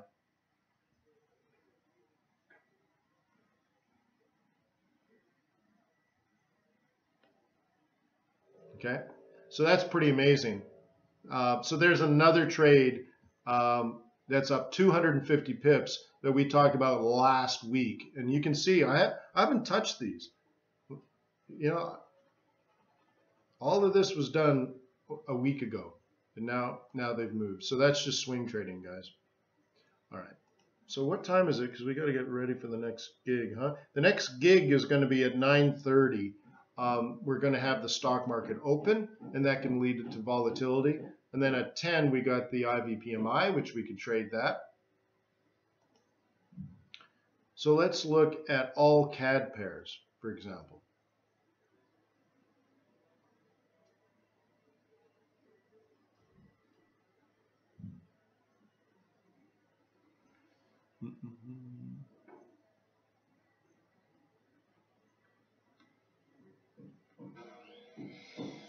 La la la.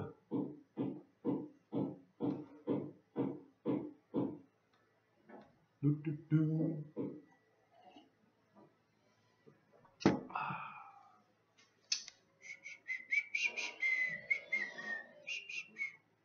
All right, so we'll take a look at this setup. You know, I'm going to change the template. Just this one is just nice.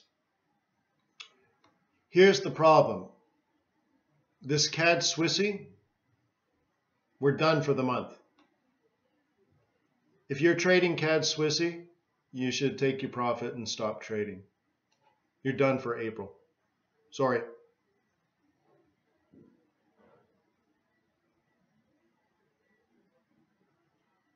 Okay. The weekly swing was difficult only in the sense like it's straightforward. This is the weekly swing and you're supposed to take profit here. The thing is, you're out of position. The weekly is out of position on the monthly, so it would have been sort of, you would have been cautious. I think you should have taken profit here. And now we're up here, and you should take profit here too. Like, either way, you're supposed to get out of this trade. And we talk a lot about patience and discipline and stuff being so important as a currency trader. You might have done very well on this very quickly, and you're thinking to yourself, this could go up for hundreds and hundreds and hundreds more pips because these were so easy and you were so right. The discipline part, when you become a more consistent, profitable trader, the discipline isn't getting into good trades. The discipline comes at getting out of good trades. This says out, and you need to just be done. Take your money, walk away. Well, what if it goes up further? Who cares? You just need to be done. That I can't be any more clear. You need to take your profit and stop trading this, probably for the entire month. Unless, of course, you're a bear, and then this is going to set up for a big retracement, probably back to the central. So this would be back down to like 73.55. So drop 200 pips. But I don't like counter trend trading. I don't. I'd rather just be done. Okay? So that one, just take off your radar screen, walk away. Know when to fold them, know when to walk away. That one maybe even run. Let me change the template here. So again, I'm focusing on CAD because we have the double CAD news today. Okay?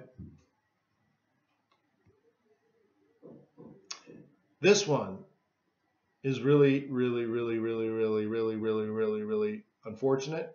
Again, it's like the other one. Remember how it was CAD Swissy?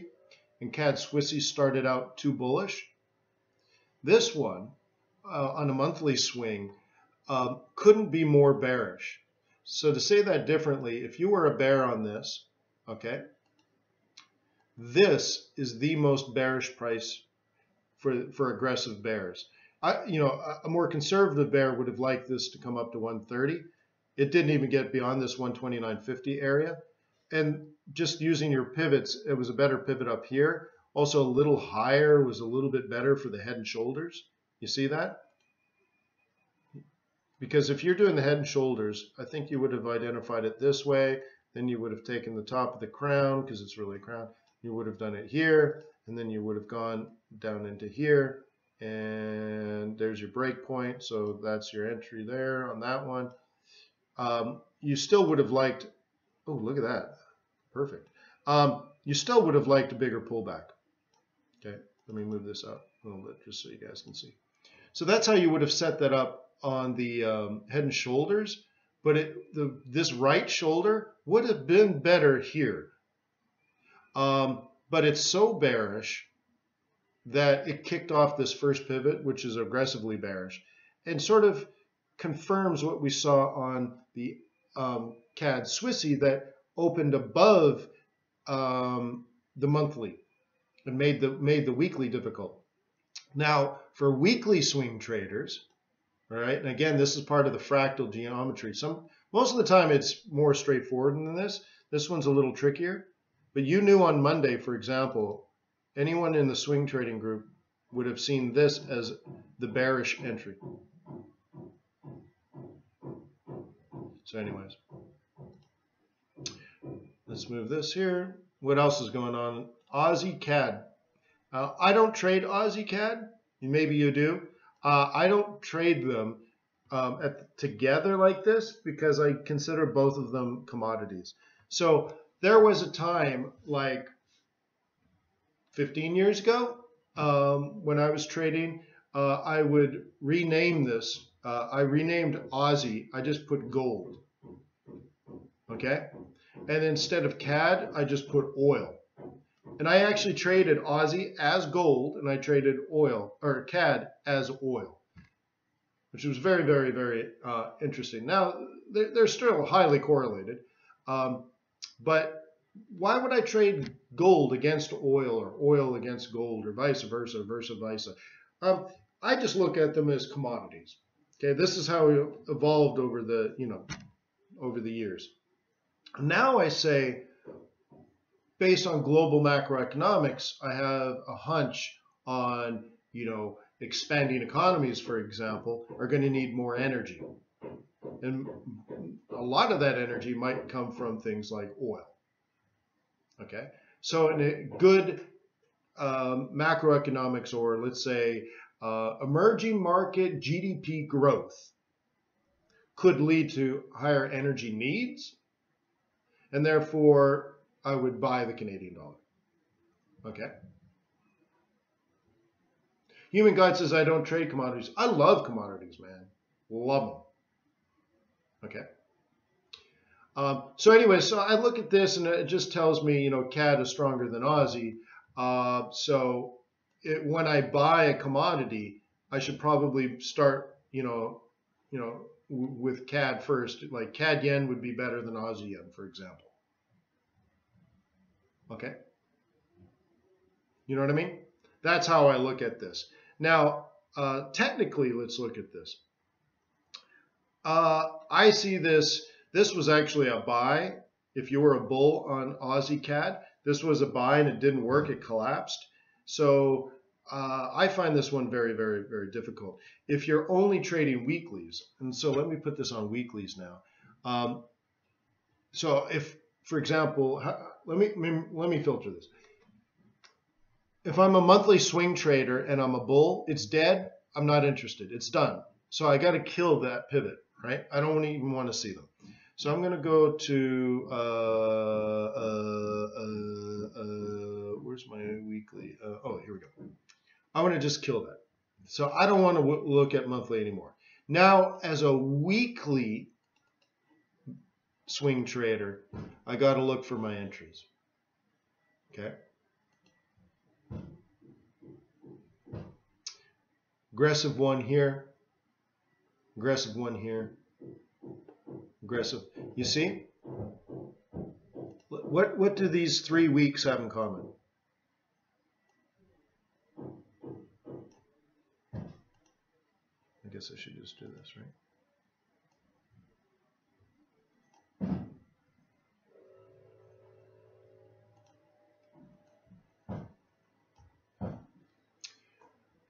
You could have started the week as a bear. Simple enough. Why? You have a bias. You knew it. I mean, your bias doesn't change weekly. Your bias doesn't even change really monthly. Maybe your bias changes over business cycles, but even further back, or let's say, no, maybe it changes on seasonal cycles, which would be every few months, versus business cycles, which is every few years. But you're not like changing every day or a couple of times a day, okay? So it is very possible that you wake up in the morning and you are a bear on Aussie CAD. I'm not saying you should be. I'm not saying I would have been. I'm just saying that's how you're supposed to trade. With that in mind, these gray zones are sells, okay? You knew that on every Monday. You're like, if it pulls back, I want to sell it. Well, this one didn't actually pull back, but you could have traded it the week before. This one did pull back, easy sell. This one did pull back, easy sell. Every week. Every Monday, it seems like you had opportunities to sell this sucker, right? Now, the previous to that, look how it played out here. Look how it played out here. Same central pivot. Okay? And then even the week before. So, how do you decide whether you should be a bull or a bear? That is your long-term fundamentals. And that's why I say things like your fundamentals, your bias doesn't change that often, which means when the market agrees with you, if you were a bull, these were buys. You can see you're above and you're buying at these bounces, right? And then it collapses in here. And now these are opportunities for bears. As a bull, you never really had much of an opportunity. You did though, right? You might have bought here and then you got knocked out of break even. Okay? Same thing. As a bull, you would have bought here and got knocked out of break even or small loss. But the bears, all they had to do was be bears and you would have done fine. Here, all you had to do is just simply be a bull and do what bulls are supposed to do and you would have been fine. As a bear, tiny losses or break evens. But isn't that what trading is supposed to be? When the market agrees with you, you do very, very well. When the market disagrees with you, you break even or have small losses. Which means when the market agrees with your trading over the long run, what happens is you have some small losses and you have bigger winners. Your winners are significantly bigger than your losers. What you do is very, very, very consistent. The only difference is the beta, the market. Your alpha is consistent, your strategy. The thing that makes you a bull or a bear, the thing that makes you buy at support or sell at resistance. That's your alpha. Your individual process is your alpha, your ability to outbeat the market. And the market itself is the beta. So when your alpha agrees with the beta, your wins will be reasonably big because you're catching a wave. And when your alpha doesn't agree with the beta, or versus the other way around, when the beta doesn't agree with your alpha, you're going to have small losses. So think about that. So now over the course of a year, you have small losses and big wins. But what you do as a trader is consistent. Very often what happens as an amateur trader, what you do is very inconsistent. And sometimes when you do something wrong, you make money because you got lucky and the market made money for you. And you're like, look at me, I'm a genius. The market changes. And what you're doing is inconsistent, and then all of a sudden it collapses, and you can't get, you can't be confident without the consistency, and you can't be consistent unless you have control in your trading. So if you keep just throwing down all different strategies, you'll never know your strengths and weaknesses. It'll be impossible to discern your strengths and weaknesses. Okay? So again, if you go to tradersway.com, open a demo account or a live account, we can work on this every day if you want.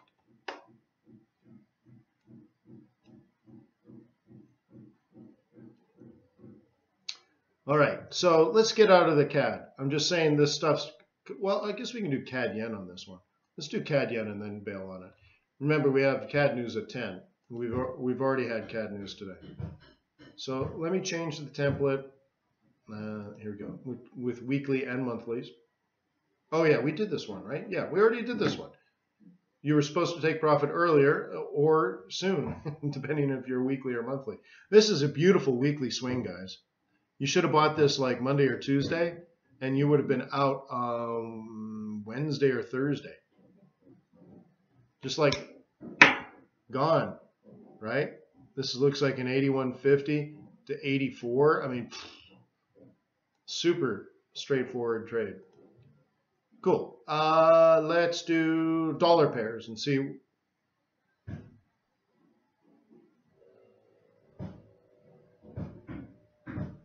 Yes, Des. Des Tim says, why am I so bearish on Japanese yen? Yes, that is correct. All right. So the dollar is strong. Cool. You know what? Look how strong Swiss franc is. Holy smokes. What? What? Look at that. Holy schnicker schnucker. Hang on. Hang on. Hang on. Hang on. Hang on. Hang on. Hang on.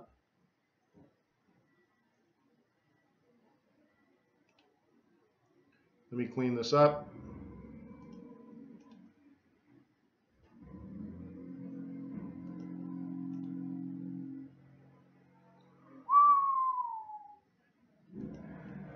So did any news come out related to Swiss franc, guys?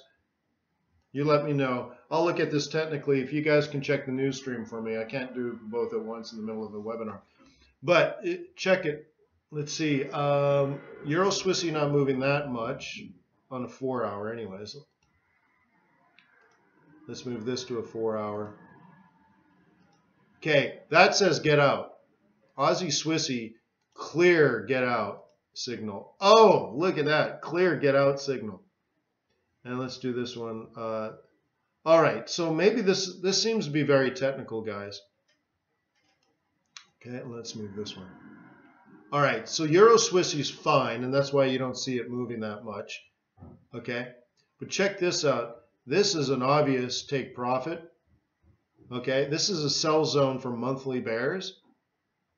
Okay, and it's a take profit for weekly bulls.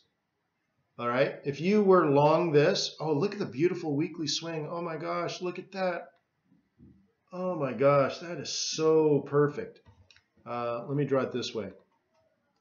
Okay, this couldn't be more perfect. Anyone that's taken the swing trading course knows this. Look at that. That is the perfect trade. Exactly 72.83, and you should be getting out at 74. So it's only 100 and something pips. But the thing is, you should know that you need to get out. And maybe that's why suddenly Swiss franc is strong. And then check out Kiwi Swissy. Holy smokes. First of all, perfect weekly entry. Look at that, off of a monthly central. Blown right through the weekly target. Just hot knife through butter. And check this out. This is the expected conservative top plus the psych level of 70.0000. Is that right? 70 point? It's a little higher than 70, but 70.30? No, yeah. I mean, oh my gosh, look at that. This is killer. That's the conservative monthly target, guys. So this is a second currency pair. I can't remember the first one, but this one says, oh yeah, I guess it's this one. No. I don't remember what the other one was. This one says you're done for the month. Kiwi, Swissy, you're done for the month of April. It's the 6th of April. You're done. Stop trading it. Take your money and run. Wow. And check this out. Once again, very, very interesting entries here. Very, very interesting collapse. So this, on this pound Swissy now, and pound Swissy I like to trade. I call it pissy, by the way. That is your aggressive top for the week. Okay? So your buy zone for this on Monday was supposed to be here. You can see it gapped down and immediately went back in your buy zone. And then you knew this Sunday night, if you live in my time zone, the New York time zone, you knew Sunday afternoon, if you were able to buy pound Swissy, that your aggressive target was 135.36 and you should be done. Now then Wayne, you say, well, Wayne, how could you be so smart? How did you know that you should be buying the pound Swissy? Well, your bias. You should have known that on Sunday and last week and last month I mean, you should know these things. If you don't know what you're going to do before you do it, you've already failed. To say it differently, you could have woken up or opened your charts when the week started. So again, they start Sunday afternoon for me. Sunday afternoon, I could have already been a bear. Okay? I could have already been a bear. So if I was already a bear, I would have been looking at selling it probably around in here. Okay? And I didn't really get an opportunity. It just didn't. So it just, that's it. I'm like, well, and that's done. So let's go back to the news trade, and we're all good. Let's do some oil. Oh, Frederick says, has USD yen been covered? Well, I don't tend to cover it. I can. I watch it, and more than anything, I listen for the price on, when I hear it on TV in the morning or something. When macroeconomics and seasonality come together, I tend not to trade USD yen because I'm waiting for both dollar and yen to get weak.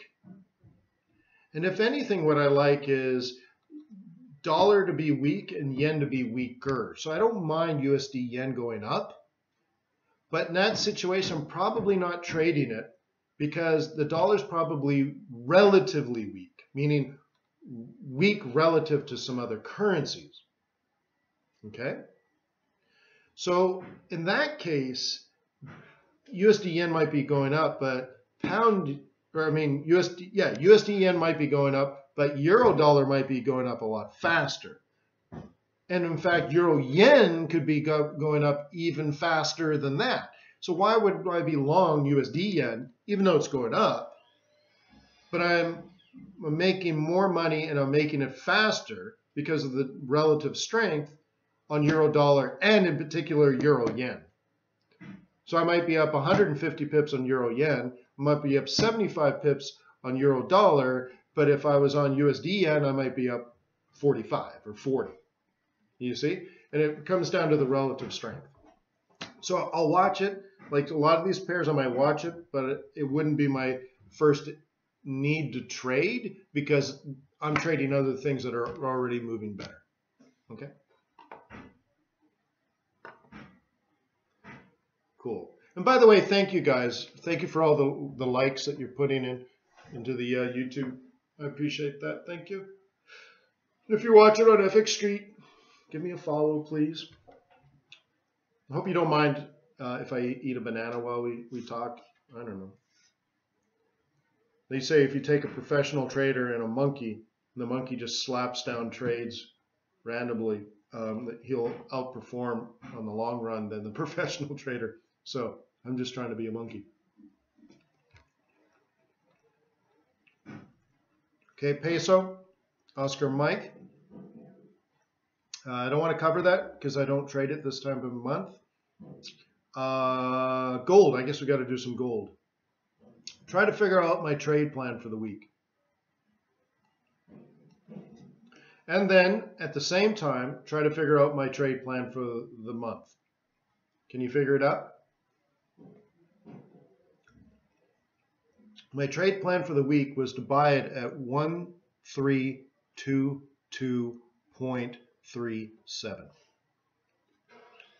Is that specific enough? Okay. Overlapping that, my target for the month of April is 1369.10. Yeah, we'll just call it 1.369. Or how about 1370? The aggressive is 1380. All right, so we're buying it at 1320, going for 70 to 80. 50, 60 bucks. But you see, I'm very specific on my time frame, and I'm very specific on the entry. I'm very specific on the exit. Okay, just a swing trade. Now the interesting thing about this is it's set up on the other. Okay, now we're talking time frames. big time frames. Okay, this goes back to December. We rallied. We make a higher high, higher than the previous higher high. Okay, see it? So this is a retracement and extension. And if you want to go even farther out than the top of the month of April, sometime around May, I would like this to test 1,400. Actually, $1,395.56. Okay. And the short-term high, let's say the high for between now and the end of summer, maybe 14.14. How does that smell? See? I'm looking back to December lows and January highs to predict where we're going to be in June. Now imagine that. It does a couple of things. Gives me confidence in where we're going. Gives me confidence in my bias. I look at this, I'm like, I'm a bull. I'm a bull. What can I say? I'm a bull. Long-term fundamentals and long-term technicals tell me I should be a bull, and I'm a bull. So when I wake up in the morning, I say, I want to buy. I wonder if we'll get a good price. When I wake up in the morning, I say, I hope gold is at support because I want to buy it. I'm not thinking about it in the sense of, I wonder if I should buy today. I wonder if I should sell today. Because we know that that's what amateurs do. Okay? So now I'm only asking, should I buy today or not? And where are we in the cycle? So I guess if I go out to a daily, it's a little more clear, right? All I did was make a 50% retracement. So theoretically, this should extend. But the upside, or let's say the upside to the downside of trade planning, is that when it is on the downside, I know that I can get out. I know when this is failing. But this is made, this rallied up here. I want to buy a dip. What dip? Well, now, since my bias is set, guys, now I can say, where are my weekly swing entries? Where is my monthly swing entries? And do they confirm the longer term pattern that I'm already assuming? If I'm already assuming a 50% retracement and then an extension, right? Now I got to go weekly basically, right? If my general plan is this, now I got to really, okay. Remember the 50% predicts, the 50% predicts the 1382. That's just Fibonacci. So I don't have opinions. This is just Fibonacci. Technical analysis tells me this. The example I like to give is a concert pianist. If I was a concert pianist, you would put down some sheet music for Mozart and I would play it. Doesn't mean I'm Mozart. I couldn't write like Mozart. But if I'm a trained concert pianist and you put sheet music in front of me for Mozart, I can play it beautifully. I'm looking at this. It's not my opinion. I'm not Mozart. I'm not like writing a song. I'm just playing the notes the way that it's written. The way it's written here is, I want to be a bull, and based on my analysis, it's going to go to 1414. That's it. So I start the month, I start the week, I start the day, I start the session, I start the hour, and right now I am thinking bull. And this goes back to the other conversation that we had. Someone asked me about, hey, are you a bull or a bear on euro dollar? And I gave you a 40-minute response.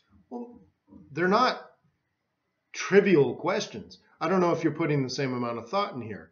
But if this is going up, dollar's going down, which makes me a bull in euro dollar. But over the course of that 40 minutes, I explained why I'm a bull in the euro dollar and why I might need to be cautious because of fiscal policy, not monetary policy, not the health of the economy, The stupid government is ruining my beautiful trade plans. And I need to be very, very cognizant of what's happening. Is the short-term volatility going to shake me out of my long-term, seasonal or economic bias?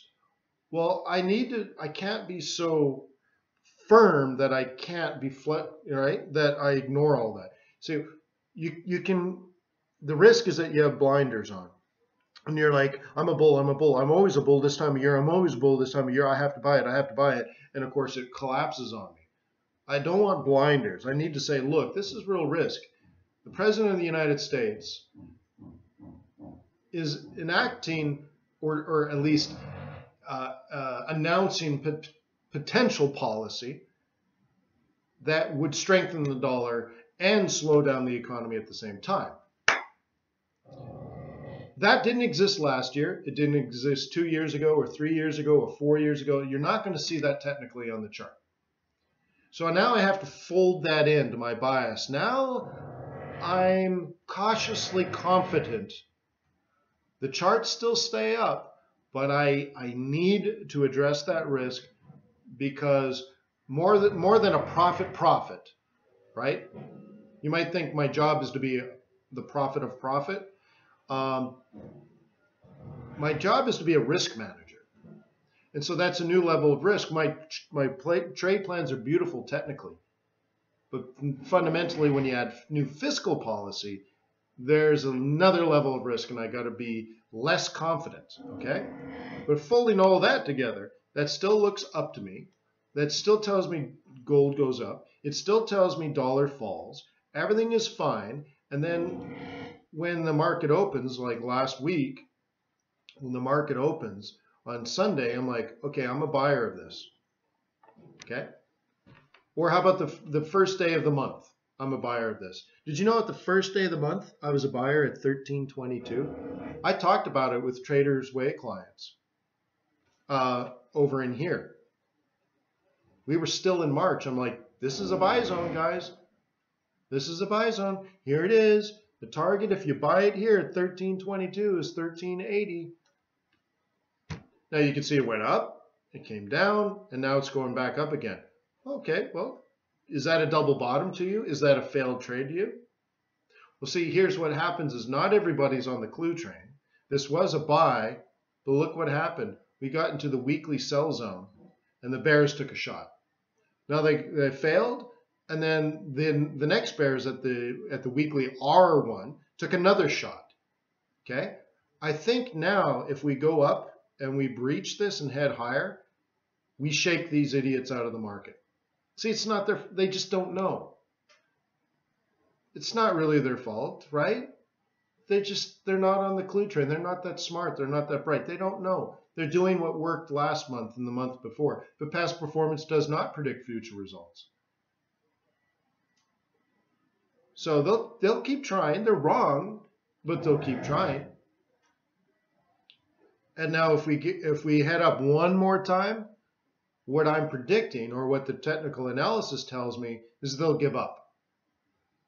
Okay? So think of it this way. They sold here at M3. By the way, they were supposed to. Good short.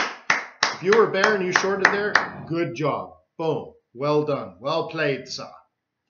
If you shorted up here, I get it. I know what you're doing, but it's sort of an Alamo. You kind of were forced to do it.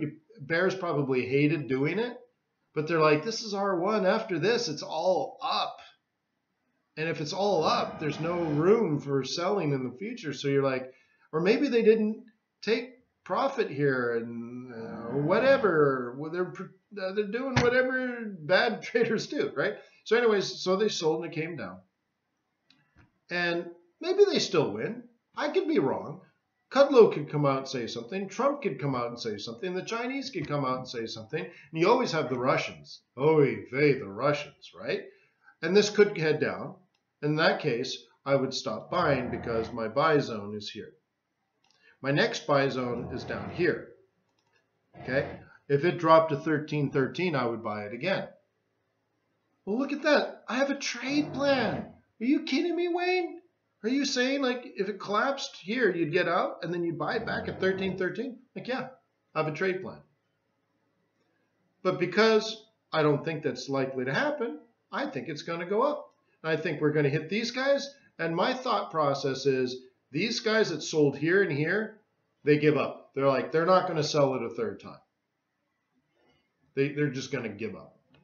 And therefore, we're on our move. Next week, this is going to go up to 1360 or a little higher maybe. And then by the end of the month, we're going to be at 1370 to 1380. Done. Or I stop buying here and I buy here.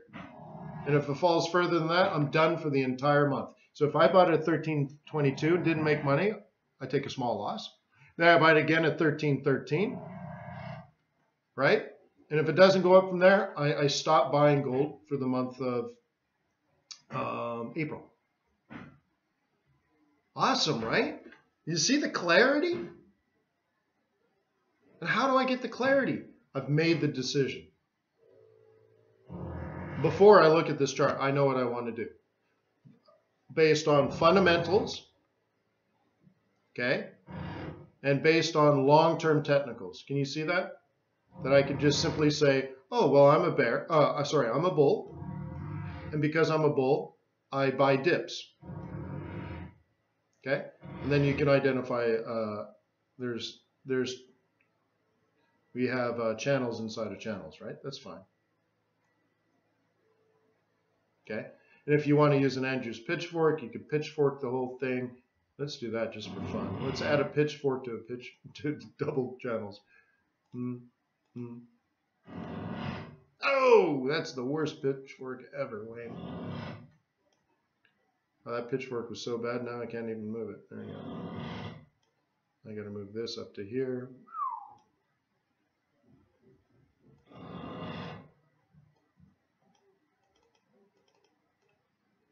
Wow, it's so bad it won't even let me adjust. We'll just start over again. There we go, much better. So I'm going to move it to this one, the left of the double bottom. There we go, a little better. All right, I'm okay with this. All right, so what we're doing is we're kind of looking at it this way. Oop. Okay, we're in that move. But can you see now, even further back, we could have it fib this way?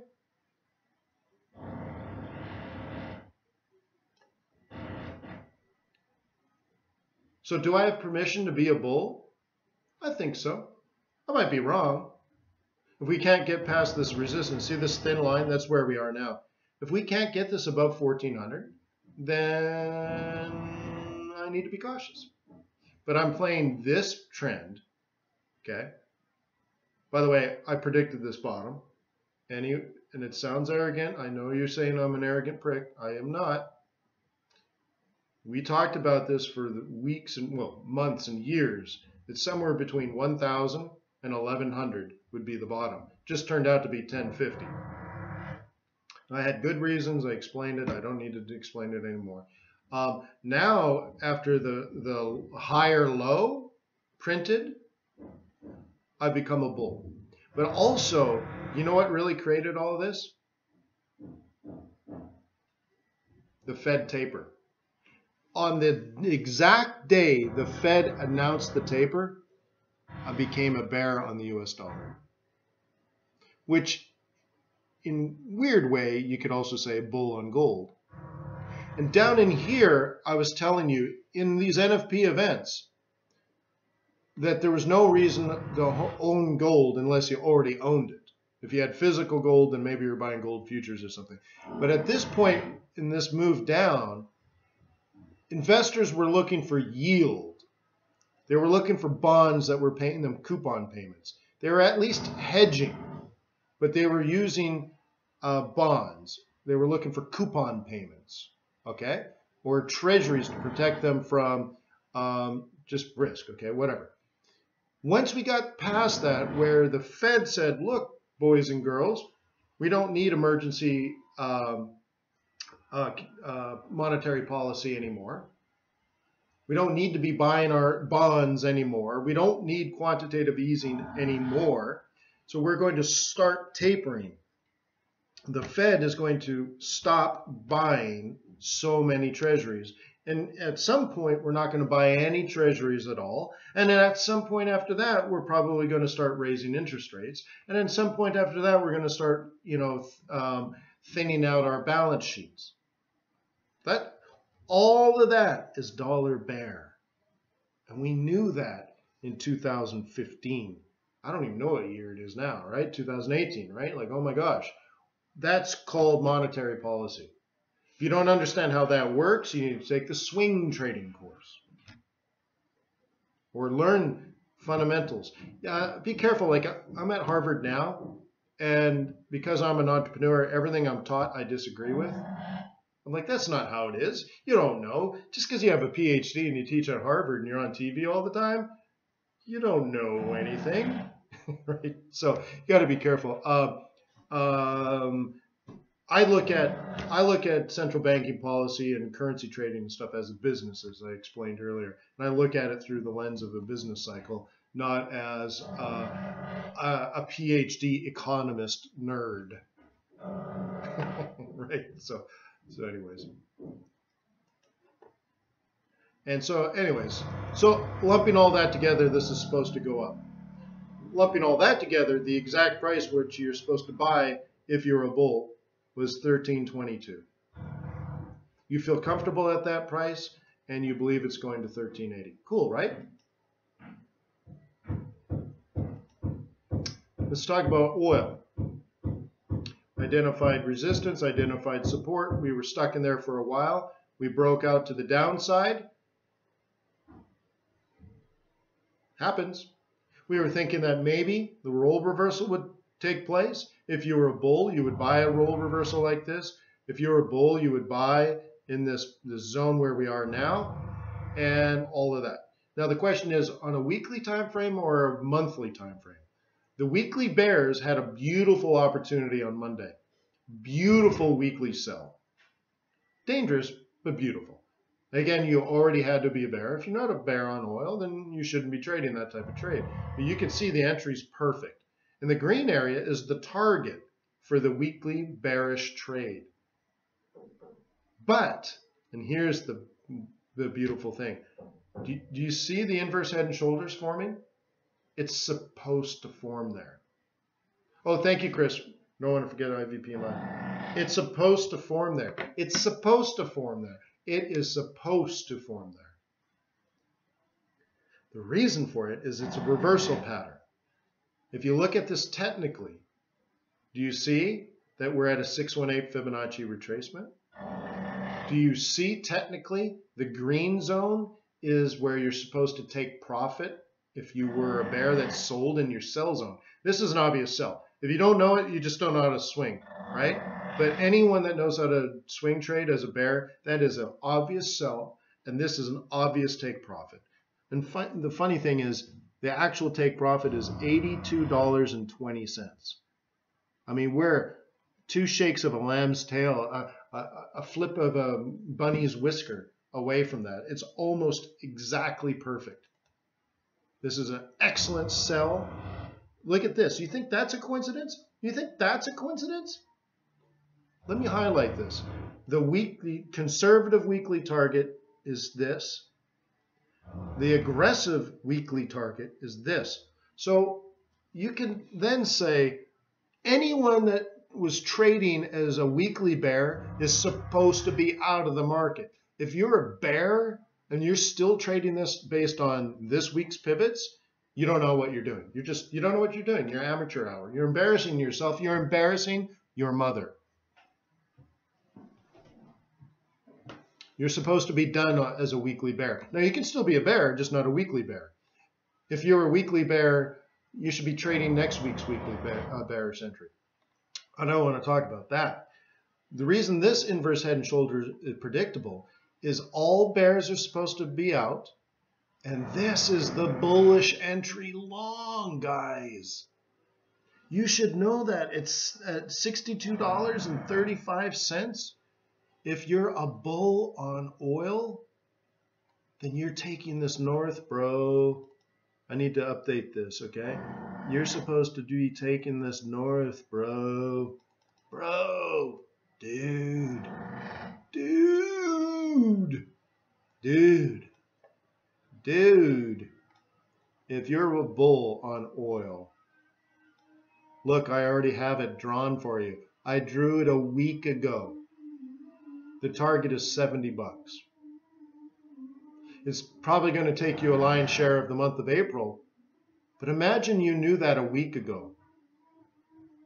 And that was part of your trade plan. Or it heads up and collapses, and that means the bears are right. Well, I don't know if bears are right. I don't. But the thing is, my bias is clear. My strategy is focused on implementing my bias. And then I'm using technical analysis to identify levels in which price offers a good opportunity for my risk.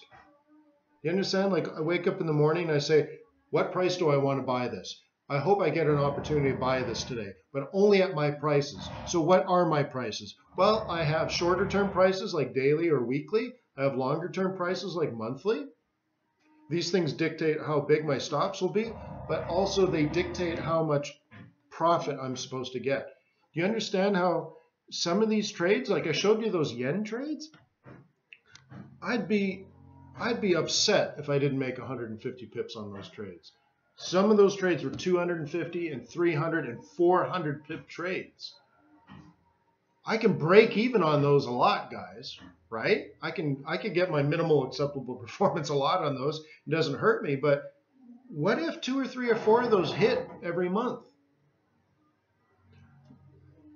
If you put yourself in situations, guys, where you're looking at longer term charts, longer term fundamentals, you're still using short term technical analysis to enter in the right type of trade, the right type of time, at the right price. You're a buyer at support. But you're letting them run now for 300 pips, let's say. Would the extra 3 or 4 trades make a difference to you, to your trading history, or to your profitability?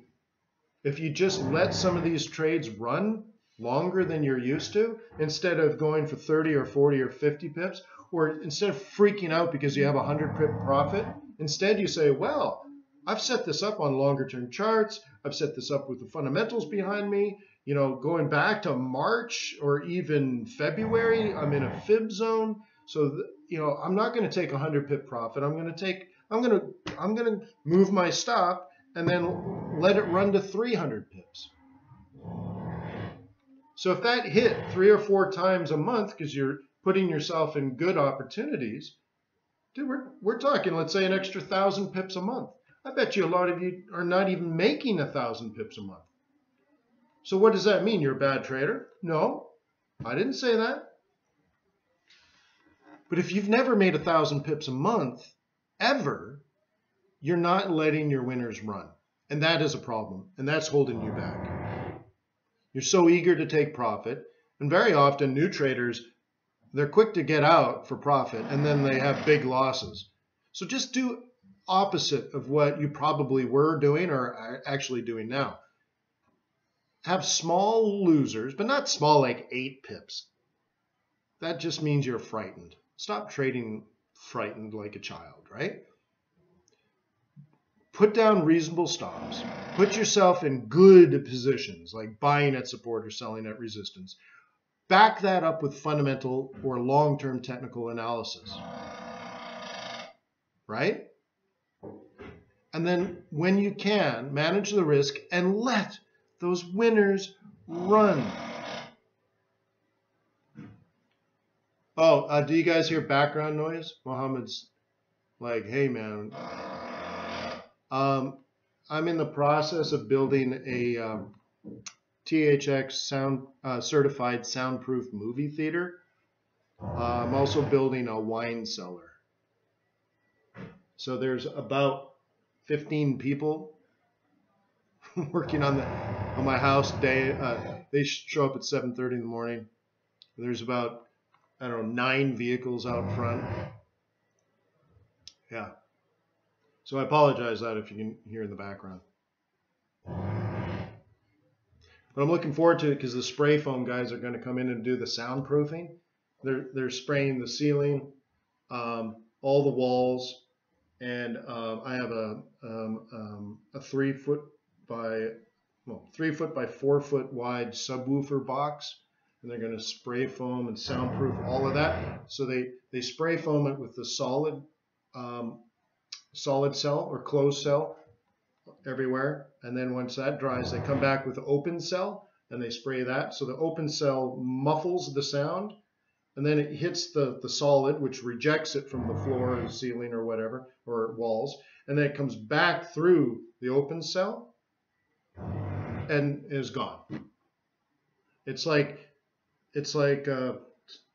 imagine 2 layers of curtains, and behind that a concrete wall. Isn't that cool? So anyways, that's what's going on. So I apologize for all of that. Oh yeah, so in my other home I had a movie theater, and I played video games on that. I love video games, and the kids would watch movies and stuff. I was surprised though when my wife's like, "We need another movie theater." I'm like, "What?" I'm like, "We don't need a movie theater, honey." And they're like, she's like, "Well, the kids are older, and they could have other kids come over, and it'll be fun." I'm like, here's my mistake. This is how much I understand women, right? I'm like, well, last time, you never watched movies in this movie theater, and you can see her eyes turn into rage and just bubbling up, and she's like, "Do you know how young the kids were?" And blah, blah. I'm like, "Oh my God, yeah," because my kids were like 2. My kids were like 2. She's like, "Oh my God, I couldn't even walk like for." I forgot, when you have a couple of 2-year-olds, mommy never gets to shower, never gets to use the bathroom, never gets to eat, never gets to do anything. And then when you finally put them to bed, you're walking around with walkie-talkies. So anyways, I'm like, whoa, whoa, whoa, baby doll, I'll build you a movie theater, honey. I'll build it. I'll build it. So I learned my lesson. It's all going to be soundproofed. And Nah, don't worry about it. But I had to give you a reasonable reason why all the sound is going on, so that's what's going on. Yeah, I do have too many screens, but the problem is I actually use them. 2 webinar. So, for the swing trading, please elaborate on setting stops and how big and when. Well, it depends on which one, Alan. Okay, so typically you want to be below the S or above the R. All right? And if that's too far away, then what you should do is cut your lot size. Okay? So let's say on this, what am I looking at? Okay, gold, oil. All right, so let's kind of give it one click in. All right, so on this, let's say I'm a swing trader for a month. I want to buy it, okay? So I bought it last week. Great. Where would my stop be? My stop would be about here. My goal would have been to buy it at 62.22, I think it was. 62.36, sorry. 618 Fibonacci retracement. Actually, it was 62.22, yeah. So we have the 618 Fibonacci retracement of the high-low. It's last week's bearish target, which means all the bears are going to get out, which offers me the opportunity to buy it. And then just slightly above that, like 13 cents, we have the monthly. So I'm going to play it like a monthly. And therefore, my stop has to be below the monthly support. Okay? And once I get this completion of the inverse head and shoulders, which is just a reversal of this retracement, so once we're above, let's say 64, I need to be a little higher than that. No, I'll say 64. Once we're at or above 64, then I'll move this stop down here from 60.50. I'll move it up here. Okay, and you'll say, well, Wayne, you're talking about, I'm long at 62-ish, and my stop is at you know, 60-50 or something, or 60-70,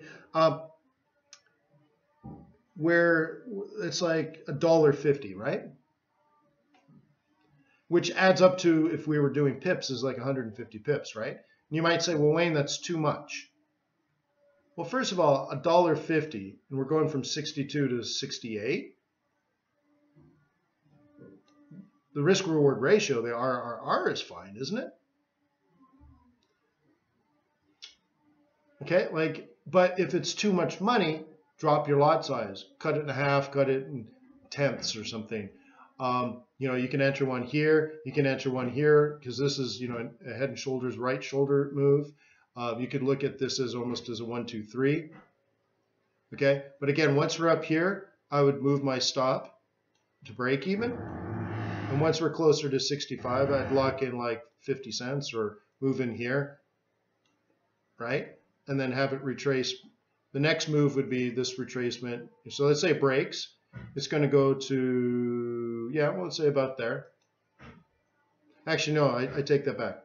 I got to turn this off. It's going to drop here next week.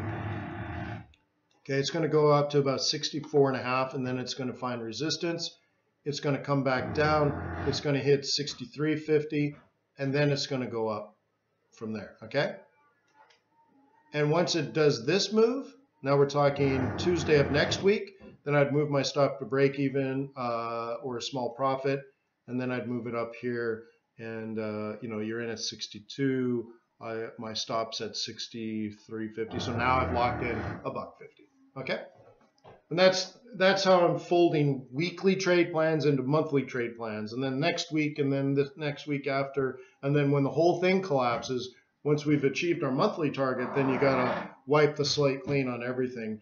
And then you might end up spending the last week counter trend trading, which might actually send you up into a big move, opposite direction the previous month, and you have to decide whether you want it or pass.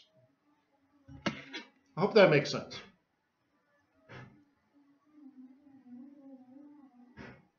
Okay, that's how I calculate it. So how did we do on the CAD news?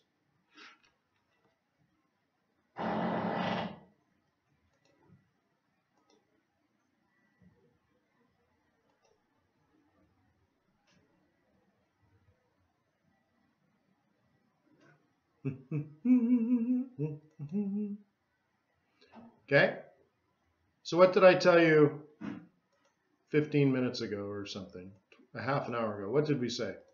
This is the CAD Swissy, right? I said you have to get out. You have to get out. We were still up here, right?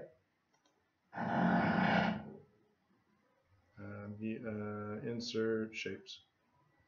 We were in here, weren't we? I'm like, you have to get out. You have to get out. You have to get out. You have to get out.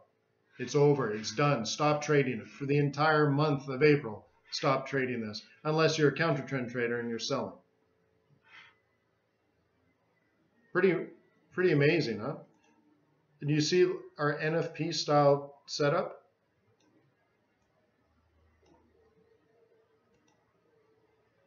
Very similar to the NFP trade, right?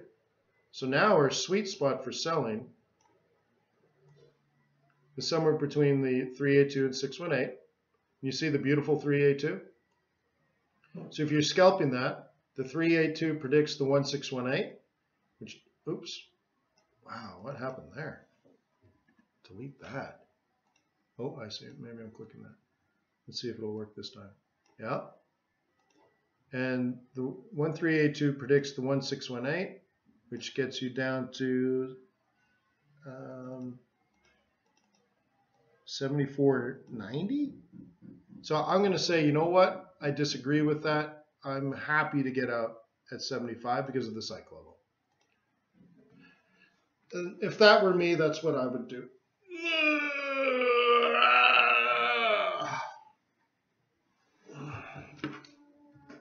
So you guys having a good time? 3-hour webinar.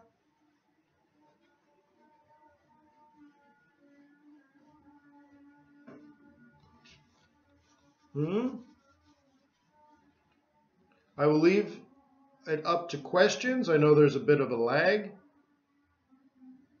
I think there's about a 1 minute lag. So I'll check my email.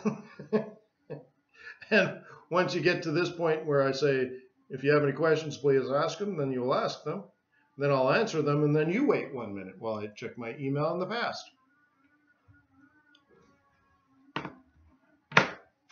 Okay. Amazing. So CAD didn't do anything for that. We got to get on super small time frames. Like this is out of position here. This is the market is still bullish on this. This CAD yen is very bullish.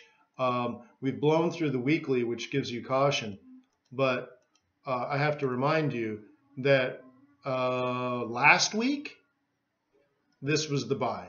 So again, if you're going to join me in my swing trading group, you would have entered this early last week and you're still long. Unless you took profit here on Wednesday, I'm totally okay with that. It just means we need to re-enter based on next week's pivots. And that's the kind of thing that we'd be doing as a group, looking at, you know, what's occurring so far this month and setting up next week. So I'm thinking about doing it actually on Fridays, this group, and either that or Sundays. I haven't quite decided whether I'll do it Fridays or Sundays. But it'd be great to, on Friday, talk about what we're going to do all next week, right? Every Friday, can you imagine that? Every Friday, setting up Mondays and Tuesdays trades, looking at Thursdays and Fridays profit targets.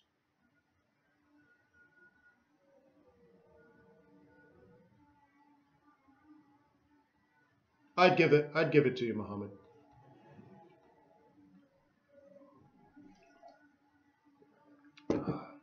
But remember, that group is about actually trading. It's not about teaching per se. I mean, I can answer your questions, but I'm only allowing people that have completed the swing trading course at fxbootcamp.com to so you're going to have to spend the 12 hours or 14 hours or whatever it is to complete the swing trading course. When you're done that, then I'll allow you to join the group.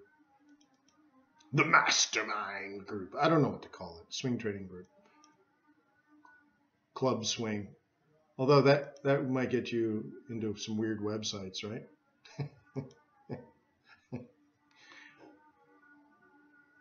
Hey, honey, I'm a swinger. It means different things to different communities. Mike's is brilliant, yeah. Right on, Mike. Bucky, I think you've completed it, right? Has anybody here actually completed the swing trading course?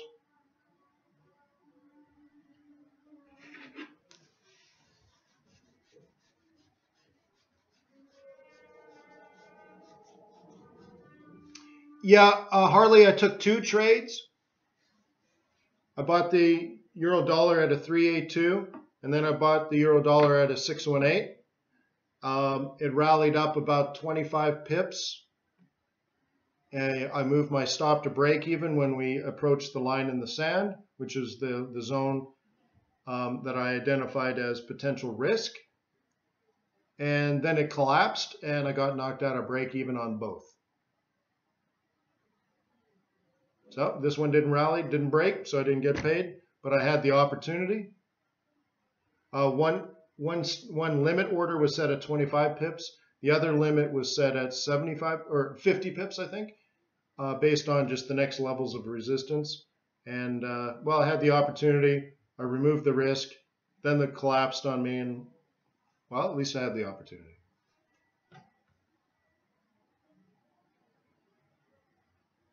Human God says, in trading, risk is subjective and not dimensional. Ooh. Yeah, expand on that, Human God.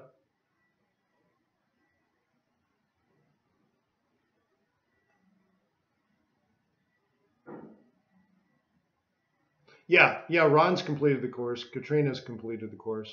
Only 2 people? Really? Cool. Well.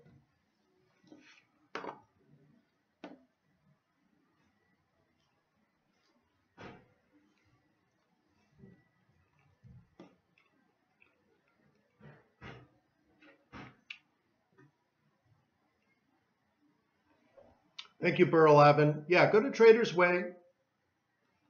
Like it says right there, you have free Forex trading strategy sessions with me. You can get an ECN account, a fixed spread account, a variable spread account, whatever you want. Yes, Ben's taking the swing trading course. Cool.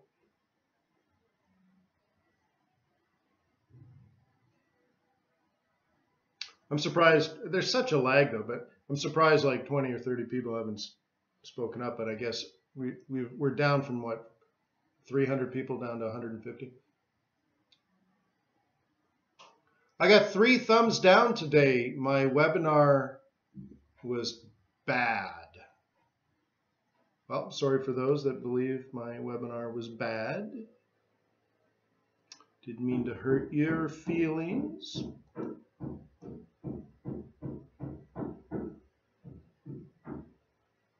Human God. Oh, Barry. I like Human God, I guess. Right? Better than the Golden Monkey God, I suppose.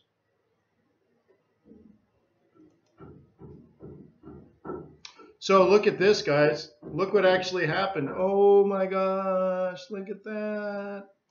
Let's go to the euro dollar. Let's go.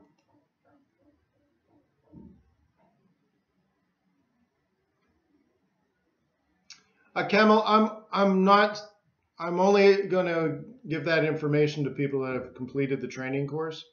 So I'm not going to tell you. It's not a mass market thing. So anyways, guys, look. Where were the limits?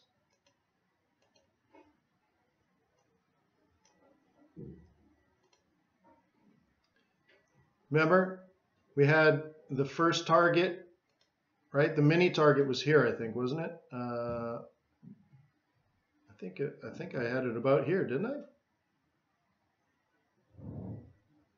And the other one up in here. I mean, interesting, right? So look what happened. Okay. I longed at the 382. I longed at the 618. Right?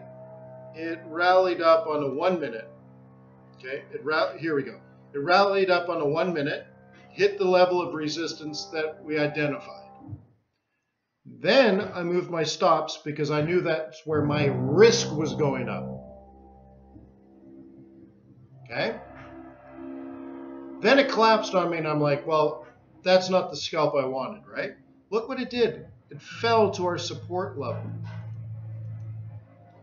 which we identified before the news. Before.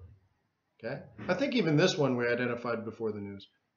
And anyways, look what happened then. Now it actually went up. Now, should I feel bad about this? Well, the first one was a 1 minute based scalp. I could have had like a 5 minute based scalp or something, right? I could have bought it in here and put my stop below here. Well, I did, in fact. Do you remember that? I, in fact, did have my stop below this.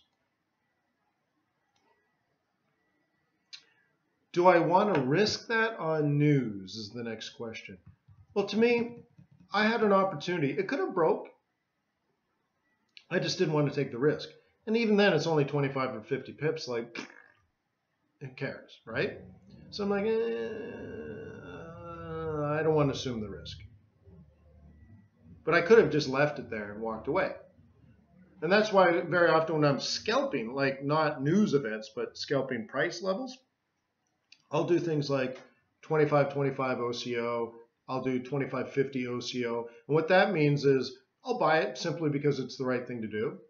My stop's at 25 pips. I don't know. I can move it after I drop it, but I'm like, I can afford a 25 pip trade, right? That's sort of pre-calculated. And you're usually not that wrong, right? If 25 pips wrong, well, yeah. I mean, if it's support, it's support, right? You don't need, if you're buying at support, it doesn't take a lot of pips to realize that your support is broken, right? You see that argument? So sometimes I'll just buy it in 25, 50 OCO, which would just drop the stop, put in the limit, and then I just walk away and I go find something else to do. That's typically how I scalp, where I'm waiting for the setup, my real setup. What's my real setup? The one I want to be in all week, or the one I want to be in all month. But what do you do for that 4-day period where you want to buy but price is falling? Well, a newer trader should do nothing.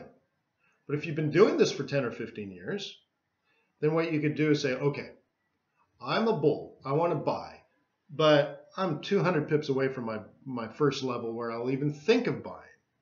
And I can see this is going to fall probably for at least those 200 pips. So I have a choice. I can do nothing for a whole week, or I can try to pick up some income. Okay, this is income versus wealth. Okay, income is, I'm just going to pick up some pips, easy pips. So then what I'll do is I'll scalp my way down closer and closer and closer to my real buy zone. So I'll sell and take profit, sell and take profit. I don't want to be long-term short. So I'll pick up 25 pips here, 50 pips there, 70, whatever I can get. Usually I'll buy it, in that case, I'll sell at resistance, buy at support. Okay? All right, sell at resistance, profit at support, and then sell at the next resistance, profit at support. And just kind of work my way around, pick up some pips. To me, it's just income, right? Just trying to make some money while I wait. And then we get closer and closer to my real buy zone, and I say, aha, now I want to buy at support, but I'm not trying to pick up 25 pips or 50 pips or 100 or 150. I'm going for like 200, 300. I like to get out at 333. That's just me. Even if it's a 500 pip move, I'll take it, and then I'll buy the next dip and try again. But I'm usually thinking not, hours ahead or minutes ahead. I'm thinking days and weeks ahead. I'm thinking, okay, I'm going to buy it today, but I'm probably going to hold it for 2 weeks. Right? Okay, Raymond's going back to, I think, the scalp. Why move the stop if I'm confident? I'm not confident in a high volatility event-driven strategy. There's nothing technical or fundamental about that. Look at this. It went straight up, straight down, straight back up. Why would I be confident in anything? Okay? But I had a preset strategy. I explained it to everyone. I said I'm going to identify the line in the sand as a potential risk level. I'm going to look for retracement somewhere between the 3A2. I'm going to buy it. And then when I buy it, I'm going to let it go up. I should probably be profitable in 3 or 4 minutes, at which time when we get close to that line in the sand from the previous few candles, I am then going to move my stop to remove the risk. If it breaks, I get paid. If it collapses, I had the opportunity but walk away, none the wealthier, but I had no risk when I hit that. Right? So anyways, I did exactly what I said I was going to do. Exactly what I said I was going to do. I had an opportunity to make money with very little, in fact, very quickly, no risk at all. And I'm like, meh, great, meh. But that's important, right? It's just one trade. That's a scalp. Now we can, now we're just buying at support and resistance. Remember, before the news came out, we identified this gray area down here as support, this gray area up here resistance, before the news. So was it really a scalp? Or are we just basically moving sideways in a sideways market? Well, that's pretty predictable considering the headline news sucked. The revisionary news, last month's number, was revised way up. So at the exact same time, we had terrible news and awesome news. Should we be surprised that this is basically moving sideways in a 50 pip range? It's not even 50 pip. It's a 35 pip range. Like, by and large, on this scale, nothing happened. Okay? But look at this.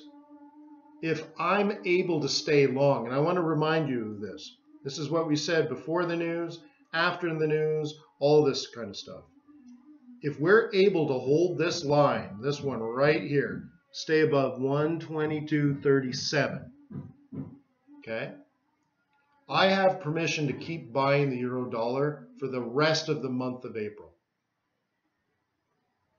Say what? Does anybody know the secret word to describe the pattern we're looking at? I just want to see if anyone's paying attention. Believe it or not, the secret word, which I think lots of people are going to know in the chat, is hammock. And hammock, yeah, like the thing you lay on and swing, hammock. If you knew the secret word, then you know the pattern. And if you know the pattern, you should be able to trade it. And if you should trade it, it should look something like this. Are you ready? And then you'll say, well, Wayne, that's why you drew all these blue lines earlier. Yeah, I just wasn't sure if you were paying attention. So now the next part of the setup is this.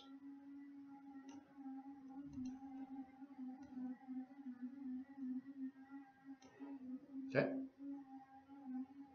And if I can get that to work, I might stay long, not for hours, not for days, maybe weeks. It's good to know, right?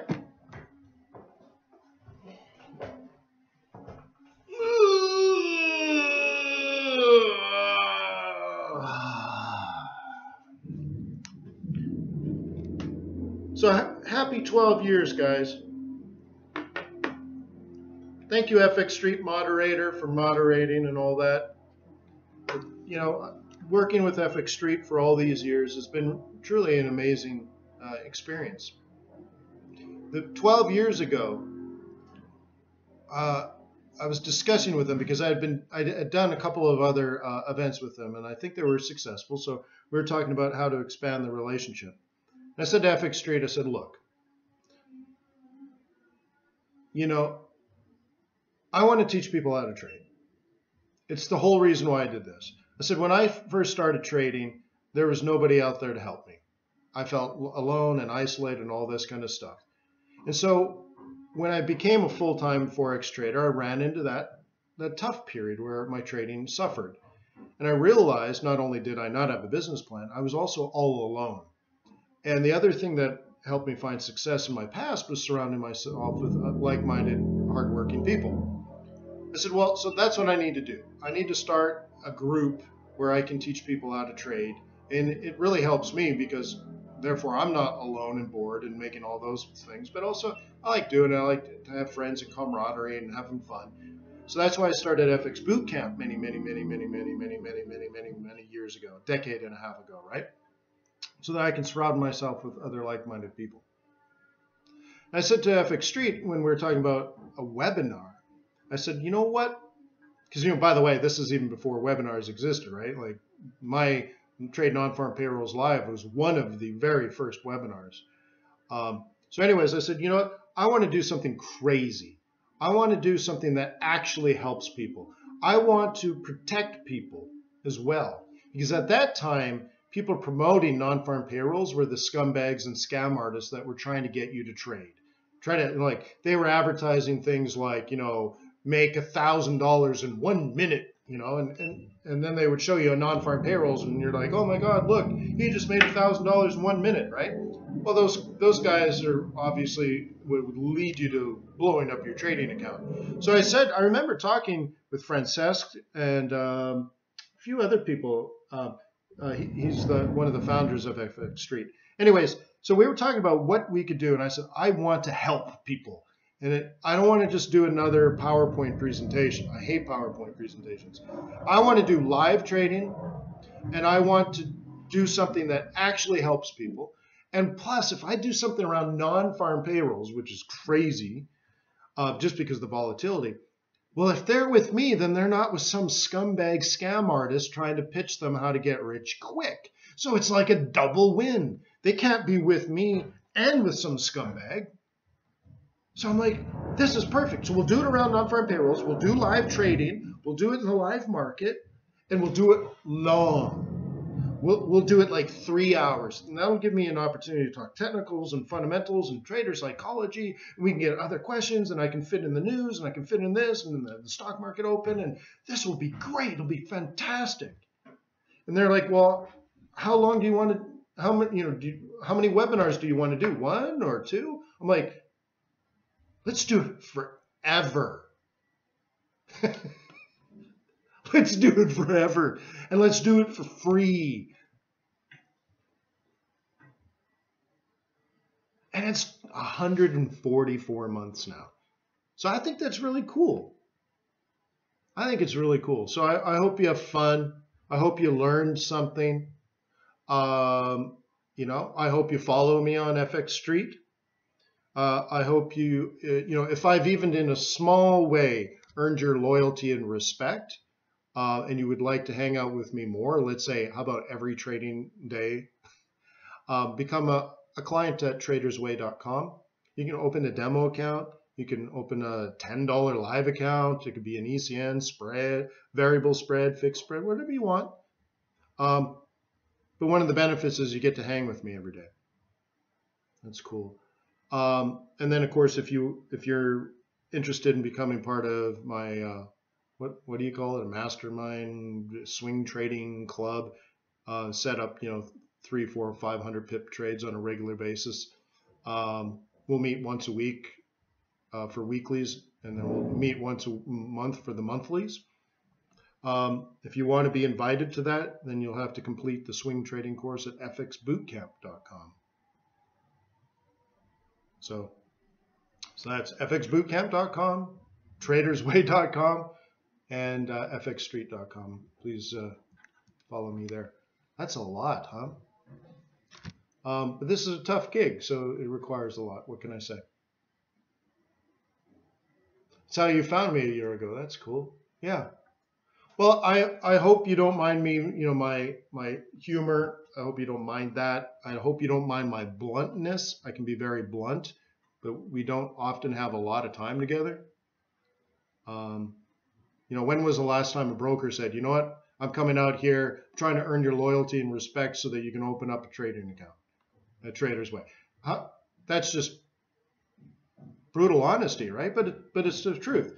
But we look at it as an investment into you. If I can teach you the skills you need technically and fundamentally, share the trader psychology kind of stuff, and over the days and weeks and months and maybe even years that you follow me, over that course of time, you decide, you know what, I've developed the skills and confidence that I need to trade real money, and I'll choose Trader's Way as my broker because of Wayne, of all the energy he's put into me. That's the business model. That is it. I'm just telling you, like, flat out, that's the business model. We're going to invest into you up front for days, weeks, months, and years in hopes that you can gain the confidence and skills you need to trade real money. And when you get to that point, you'll open up a live account at Trader's Way. What a great business model. Honesty. But bear in mind, I don't tell you what to do. You should never take trading advice from a broker, right? But I will do my best to teach you everything I know on how to be a good, independently thinking trader, both long-term, short-term, all that kind of stuff. Is that okay? I think that's the best sales pitch ever, isn't it? Honesty. So again, thank you to FX Street. Happy 12 years, FX Street. You look as young and beautiful and vibrant as when we met really 14 years ago. You're beautiful. You're beautiful. So anyways, so peace on earth. May the pips be with you. May your profits be above average. And I hope to see you on Monday at tradersway.com for our live webinar, 7:30 in the morning. Cheers. Now it'll take me 10 minutes to figure out how to turn off the webinar.